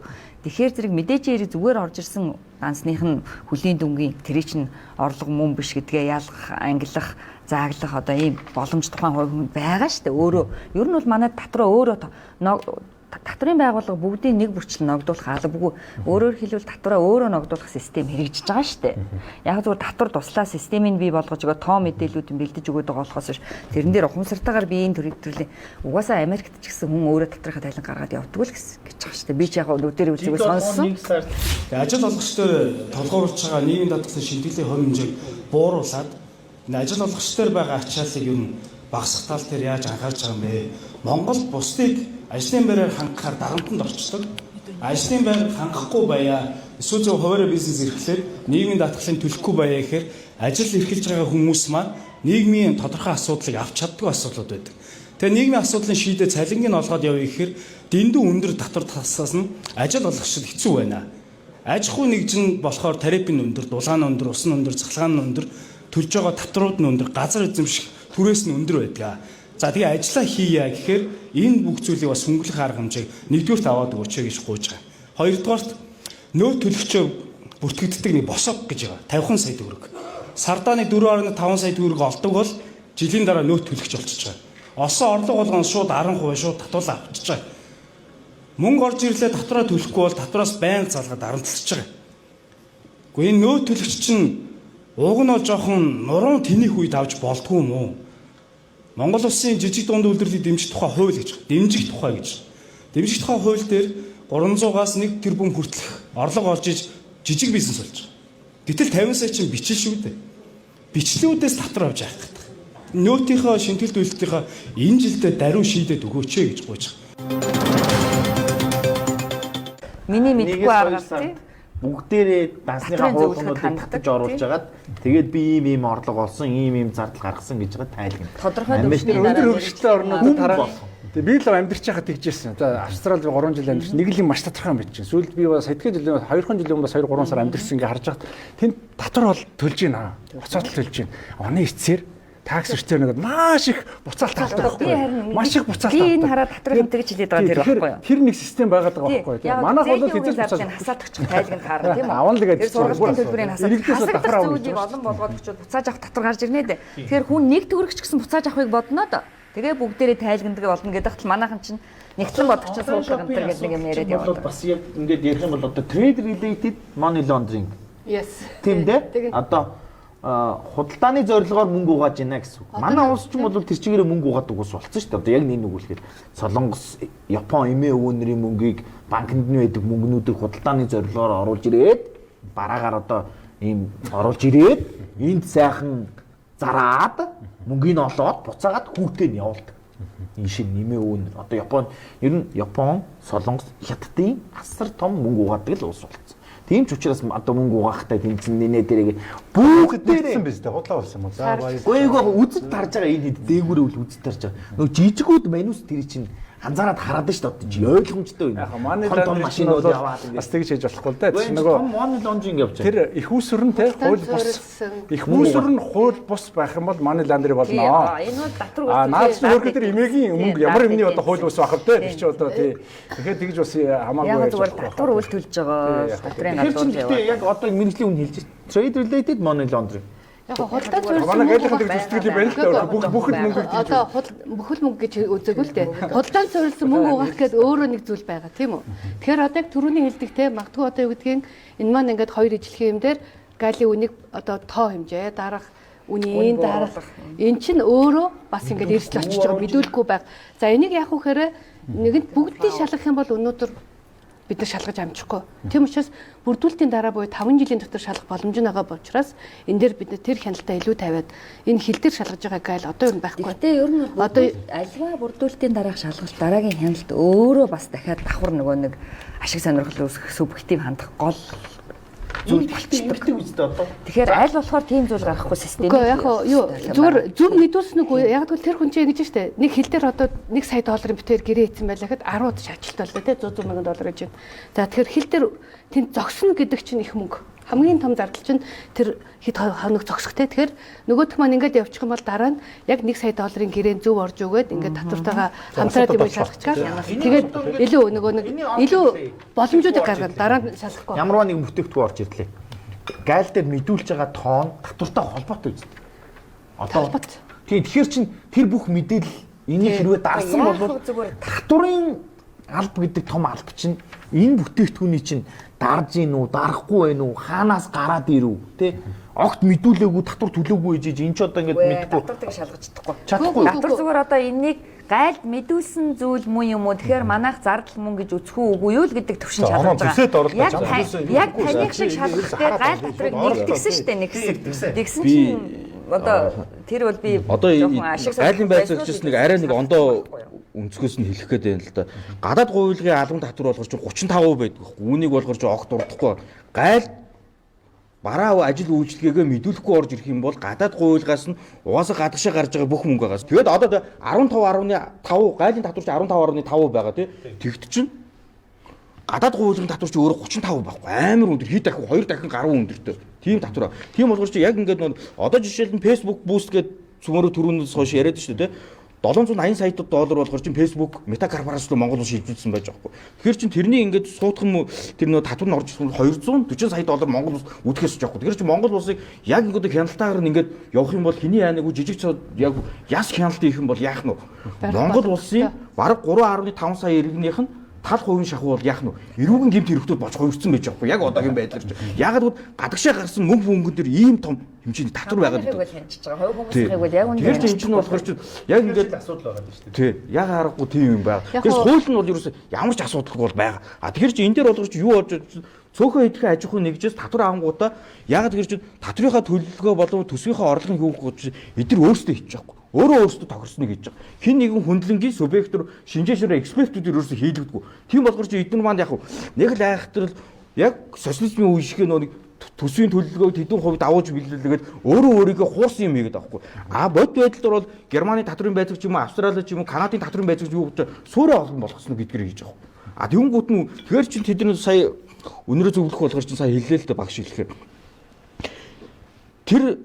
Тэр одоо ингээд хаана ямар худалдаа явж байна? Юу явж байна? Одоо зөвхөн Арнаас шавсныгээр Австралиас ингээд гайлаар гараа явахт нь яасан? Хаанаас хэдэн ямар хүнээс ингээд шагнал урамшуул авсан гэснийг татврын байцаагч нар, гайлын байцаагч нар Арнаас шавсныг нэр хөдөлгөөн борныг ингээд яг телевизрийн юг болгоцсон. Тэгээд Арнаас шавсныг үслээ хяналт тогтоолоо гайл дээр шууд ийм шагнал авсан тим гэж шууд яг гайлынх нь үүдэн дээр акц явуулж Арнаас шавсныг яг бүх хүн үзэх байхгүй юу? Тэгээд тэрэн дээр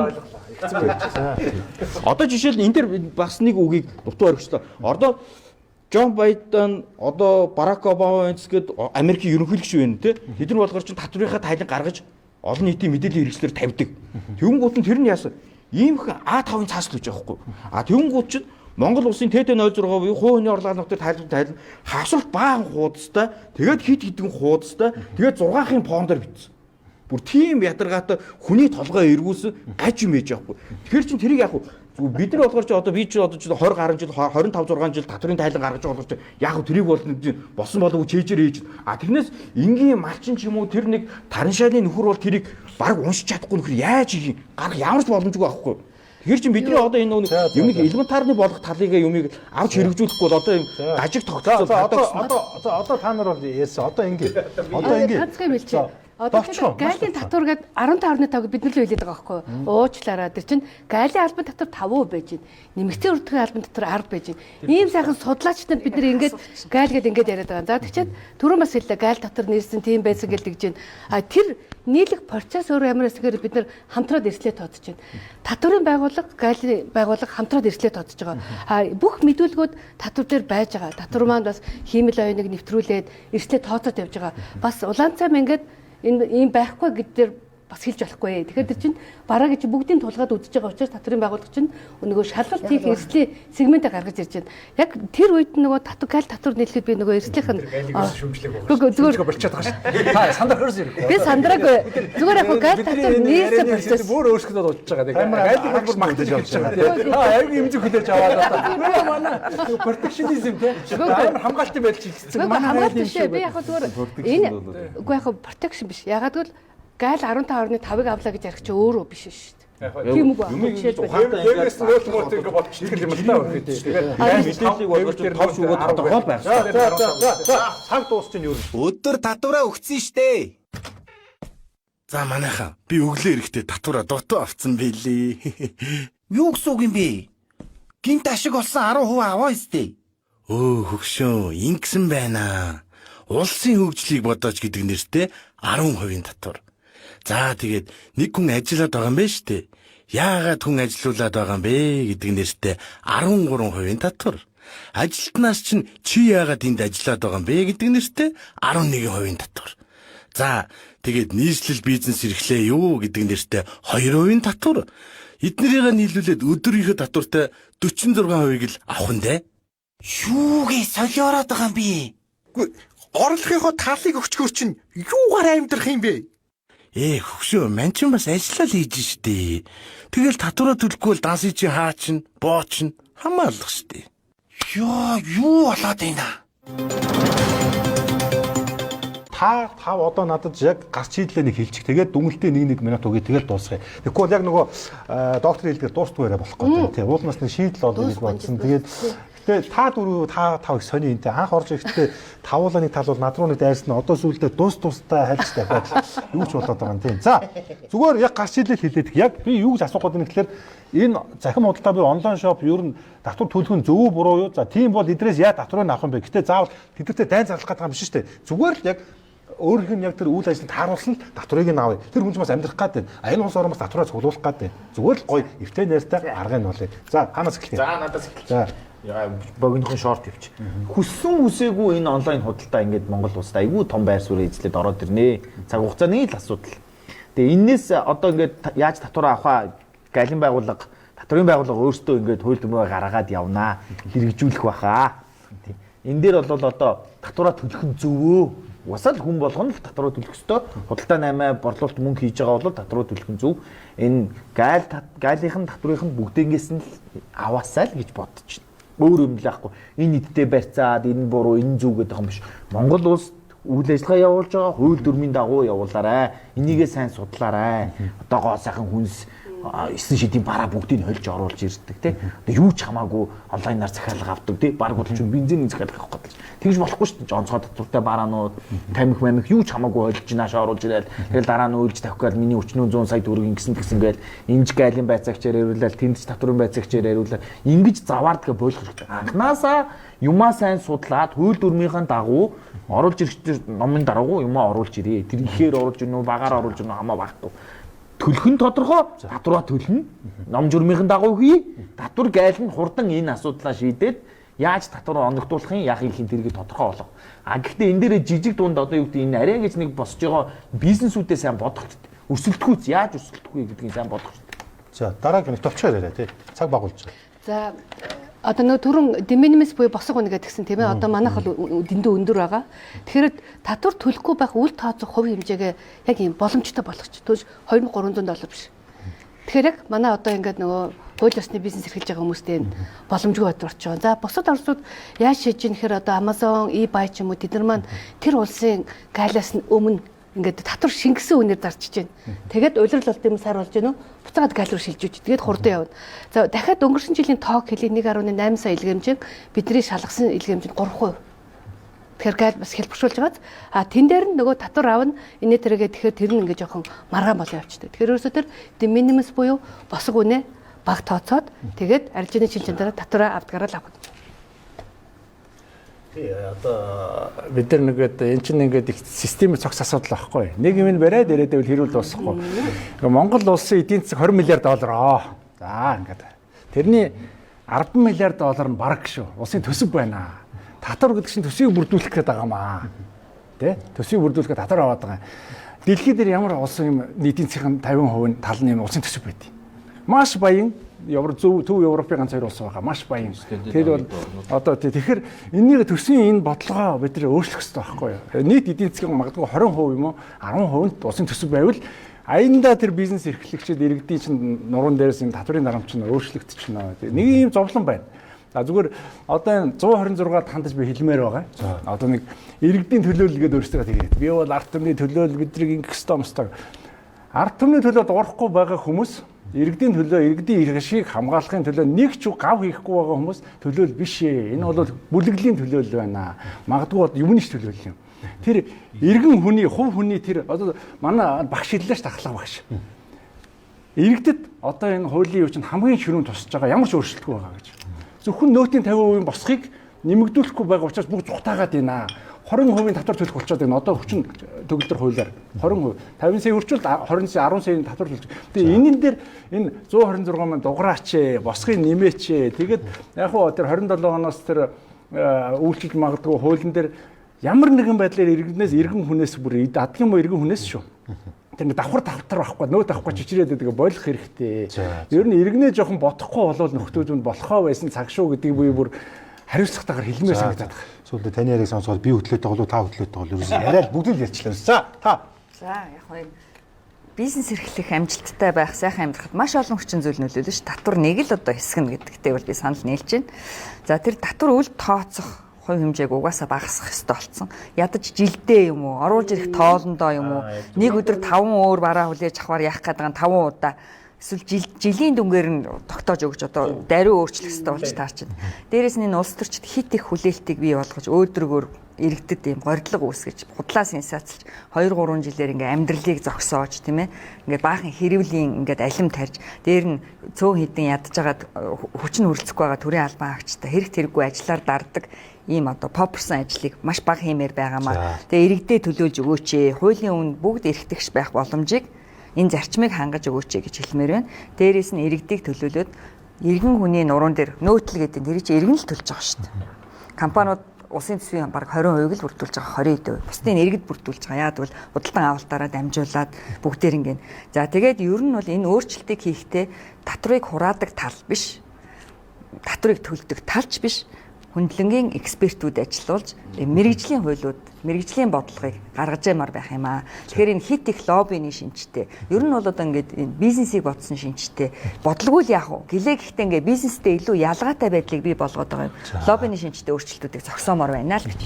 За өнрөө багшийн хэлдгээр болохоор чи экспертүүдийг болохоор чи ашиглаж тэр хууль тогтоомж элдв юмуудыг гаргахгүй болохоор чи одоо ингээд манай аж ахуйн нэгжийн орлогын дотор болохоор чи Австралийн хууль байж байдаг. Нөөт болохоор чи Солонгос хуулиудад татврын ерөнхий их газрын Ром Германы систем гэдэг Германы ерөнхий хууль, компани тухай хууль нь Америк гэж. Ингээд энэ олон хуулиуд нь хоорондоо яасан ашигт малтан тал нь болохоор чи Канадын хууль юм гэдэг. Энэ олон хуулиуд нь хоорондоо маачлагд айгүй төвхтэй болчих. Нэг нэр томьёод ялангуяа ингээд шүүх төр чинь ингээд зараг маргаа ингээд оруулж нэг нэр томьёог 2-3 янзаар хин нэг ингээд орчуулад ингээд тавьчихдаг. Тэгээд тэр нь болгож ингээд за энэ бол одоо ингээд шууд цахим худалдаа эрхлэгчдийг болгож ингээд татвар ногдуулна гэдээ аваад үзэж штэ тий.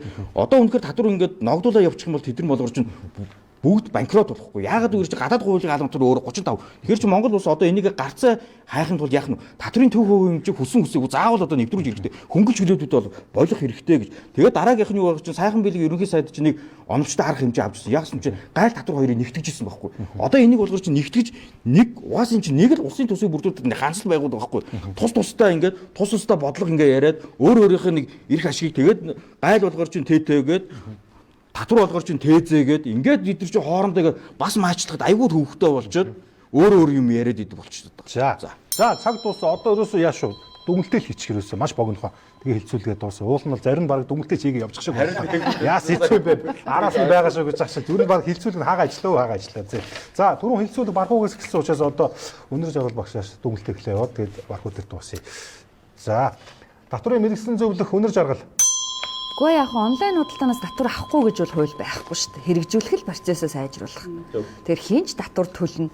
Тэгэхээр ингээд татвар авах гэлээ гэдэг. Тэгээ жоохон бодит үг дуурсан хүний үгийг сонсож сурмаар байгаа юм те. Тэгэхээр бодиттой биш, хизээч биелэхгүй. Тэгээ гой сонсогдсон үгэнд хууртагдаж амьдрцгаахаа. Болооч гэж иргэдтэй уриалмаар байна. Бодлого тодорхойлогчдоо иргэдээ бодооч. Иргэн хүн чинь амьдрын шүү дээ. Иргэн хүн амьдарч байж энэ улс орн чинь бас оршин тогтно шүү дээ. Иргэнгүй улс орн гэж байхгүй. Тийм учраас татвар дээр иргэнэ бодооч гэж. За баярлалаа. Санхүүгийн шинжээч онон. Бид нэр татврын тайлаг нь болон гайлын тэр мэдүүлэг бүглэх тэр процессыг болохоор энэ экспертүүдийг ашиглаж. Тэгэхгүй болохоор ингээд зөвхөн гайлын байцаагчд болон татврын байцаагчд өөрсдөө тэр дөрвөн журмуудаа боловсруулахар яах вэ? Зөвхөн өөрсдийнхөө өнцгөөс хараад игээд байхгүй. Хэрэглэгч талаа болохоор чинь буюу тэр тухайн ажил үйлчлэгийг авж байгаа тэр талаа бол харахгүй. Би түрүүний нэг богинохын жишээ хэлсэн те Америк ингээд татврын тайлан гаргадаг процесс нь айгүй хялбар байх чинь Монгол улсыг ингээд гүлэг төөрүүлж байгаа юм шиг айгүй төвөгтэй байдаг. Тэгэхээр чи энэ олон бичиг цааснууд нь болохоор чинь ингээд хитрхи хүнд байгаад байна. Яг мэдээж нөгөө баримт материал бүрдүүлэх дараад нь хянан шалгалтаар орон дотоод хянан шалгалтаар өөрсдөө хамгаалахад бол тухайн нөгөө бичиг цаасуудыг цуглуулахад бол төрийн албан хаагчд угаасаа хэрэгтэй байдаг. А гэхдээ хэрэглэгчээ бодож ээл гэж татвар төлөгчөө бодож ээл гэдэг санааг хэлж байна. За баярлалаа. Бизнес эрхлэгч хам түмэн. Хуулиа биелүүлж амьдарцгаая монголчууд. Хуулийн доор амьдарч байна. Хуулиа эрх төгс бүгдээрээ сайхан шудраг бизнесээ хийгээд хуулиа биелүүлж амьдарцгаая. Тэгэхгүй бол одоо баларлаа. Тэг биелүүлсэн охроод биелүүлэхгүй байгаа нь биелүүлэхгүй байж болоод байна. За та гуруулаа нийс дүгнэлт хэлээд байгаа юм уу те. За. Тэр боломжуудыг те. Дэд хорооны дарга цэнцүрэн. За яг ковид үеэр нэг манай гаалийнхаа ингээд нэг уралдаан болсон. Ямар зүрх гэхээр галийн хэлтийг яаж зохион байгуулж байгаа гэдэг. Тэгээ нэг маш сайхан юм гоё юм галийн терминалын хаб байсан. Галийн бацагч ингээд зогсцоо. Энэ хүмүүс байхгүй бол ийм сайхан байшин байгаа ч яах юм бэ гэжсэн. Тэгэхээр энэ галийн байгууллага гэдэг чинь өөрөө харилцагчийн өрөөнд тогтдог. Тэгэхээр хин шудраг байгаад ингэх юм бол ерөөсөө бизнесийн ёс зүгөө бариад татвар төлөхгүй байхаа одоо болчих. Төлнө гэх хэрэгтэй. Энд төлөхгүй байгааг нь илрүүлдэг тийм механизм байхгүй бол энд тийм тал тэмчин байгаад байгаа учраас өнөөдөр бид нар бүгдийг шалах боломжгүй. Тэгэхээр ерөөсөө бизнесийн ёс зүй, төрийн албаны ёс зүйгөө бариад хин этиктэй оролцох юм бол ингээд үйл ажиллагаа хэлбэрсэх юм аа. Мэдээж хэрэг гайл бол бизнесийн маань байхгүй бол энэ олон 2200 албаагчийг төр ингээд татварын одоо юу гэдгийг төсвөр ингээд бид нар байгаадах шаардлагагүй. Тэгэхээр энэ яг хөөрэ хин илүү хэлбэршүүлсэн үйл ажиллагаа явуулах ийм боломжууд байгаа. За тэгээ гайл руу хандвал та бүхэнд ингээд итгэмжтэй аж ахуй нэгж хөтөлбөрт хамруулах. За тэгээд энд хамрах юм бол Солонгос, Хятадын гайл дээр түргэн шуурхаа танаа импортын байна уу, экспортын бүрдээ тийм боломжуудыг бүрдүүлнэ. Бидэнд хандаараа бид нэр ингээд та бүхэд туслах бэлэг. За хандъя. За гомдогчоор уучлаа болсон бол яамаа та. Судлаач барах уу? Би одоо энэ нөгөө Монгол улсын үндсөө бид нар түрүү ярьчихл байсан л да нэвтрүүлэхээс үндсэн хуульд нөгөө амьд явах хэрэгтэй гэдэг нэг үг байдаг байхгүй юу? Амьтаа голтой байвал болоо гэсэн үг те. Тэгээд дэндэрс нөгөө их сайхан чанартай амьдрах хэрэгтэй гэж ядахна бичээгүй. Тэгээд татварын бодлогоноос уйлцдаг энэ их сонин. Тэгээд манай төрийн бодлого их сонин. Одоо 500 мянган төгрөг олж байвал яг чамд 50 орхих гэсэн концепттэй. 500 мянган төгрөг өдөрт бодохоор өдрийн 15-6 мянган төгрөг юм шиг байна. Тэрүүгээр хүн яг нэг аяг хоол нэг удаа авч идээд өмсөхгүй, хэрэглэхгүй, ор хорон байхгүй тэгэл явжээвэл төрн иргэнэ нэг жоохон за татварын асуудал дээр чамайг ингэ. Манай татварын хуулийн концепц нь тэр одоо өөрчлөгдөж байгаа. Гэтэл одоо үе ятгана иргэн хүнийг ягаад иргэн хүн баян бол улс хөгжинө гэд яриад шүү дээ тий. Манай том дарга нар чинь бүр анхны ерөнхий сайд ингэсэн юм аа гэд хурал дээр яриад шүү дээ. Гэтэл 50 сая илүү мөнгө олж болохгүй тэгвэл их татвар авна. Бүр яг хуу 27 оноос тэр юугаар хэлбэрчлүүлснаар байсан тодорхой хэмжээгээр авна. Давхар татвар шүү. Нөөт. Энийгээ болчихооч. Хүн үндсэн орлогоосоо татвар төлж болно. Дахиад яагаад нөөт авах гээд тодорхой хэмжээгээр авах гэж чичрээд байгаа юм бэ? Энийг болох хэрэгтэй. Тэр хувь хүн иргэний тэр орлогын хязгаарладаг концепцээр болох хэрэгтэй. Тэр 50 саяыг яагаад энэс илүү олж болохгүй гэдэг юм бэ? 100 сая олгоо л да, 200-300 сая олгоо л да. Компаниудаа ингэчлээ шүү дээ. 400-500 тэр бумаар нь олж бол 1% татвар төлөгчөд эргэн хүнийг болохоор тэр жи лайв хийлээ, ондоо худалдаа хийлээ, татвар төл тэгээд хязгаар нь 50 сая. Энийгээ бол ингэхгүй бол эдгээр цухтаагаад байгаа байхгүй юу? Энийг би ч гэсэн цухтаа хэрвээ дээр зах дээр шар тусаараа зогсож ирсэн бол би 20% татвар төлөхгүй хичээн шүү дээ. Тэгэхээр энийг болоо мэдхгүй бол надаас асуу. Би тэр 126-ад хилээд өгөө. Эсвэл сангийн аймнагад хилээд өгөө те. Мэддэг усудаас нь асуултаа. Тэгэхгүй энэ чинь ингээд их оронч биш байна иргэдэ бодохгүй. Энийг л би дахин хэлээд байгаа шүү. Дахин цоошлоор шилж байгаа, телевизээр шилж байгаа. За ямар ч гэсэн ингээд үзэгчтэй юутай хэвтэн загнаа таялаа тийм. За баярлалаа. Тэгээд юу эцэст нь ийм зураг тавьсан шүү. Санамсаргүй биш шүү. Энэ монголчуудын тэ эргэн бүрийн одоо төрөвч нь одоо ингээд энэ үндэсний мөнгөнд тэмдэг төгрөгөөс гадна одоо гадаадын валютаар ингэж одоо хахад цацаж байгаасаа. Тэгээд тэн дээр нэг бичсэн мань харж байна уу? Мөнгөнд дэвсгэр дээр юу гэж бичсэн байна? За тэгээд та мөнгө олсон бол дотроо төлөөрэй гэж байгаа шүү. За өнөөдөр хэлсүүл хүрэлцэн ирсэн та тавда талархлаа илэрхийлье. Жохон шуурд уулсан бол уучлаарай тий. Бас санааг нь гүйт гаргаагүй бол тийм ээ. Бас тэгээд баярлалаа тий. За зөндөө л баярлалаа.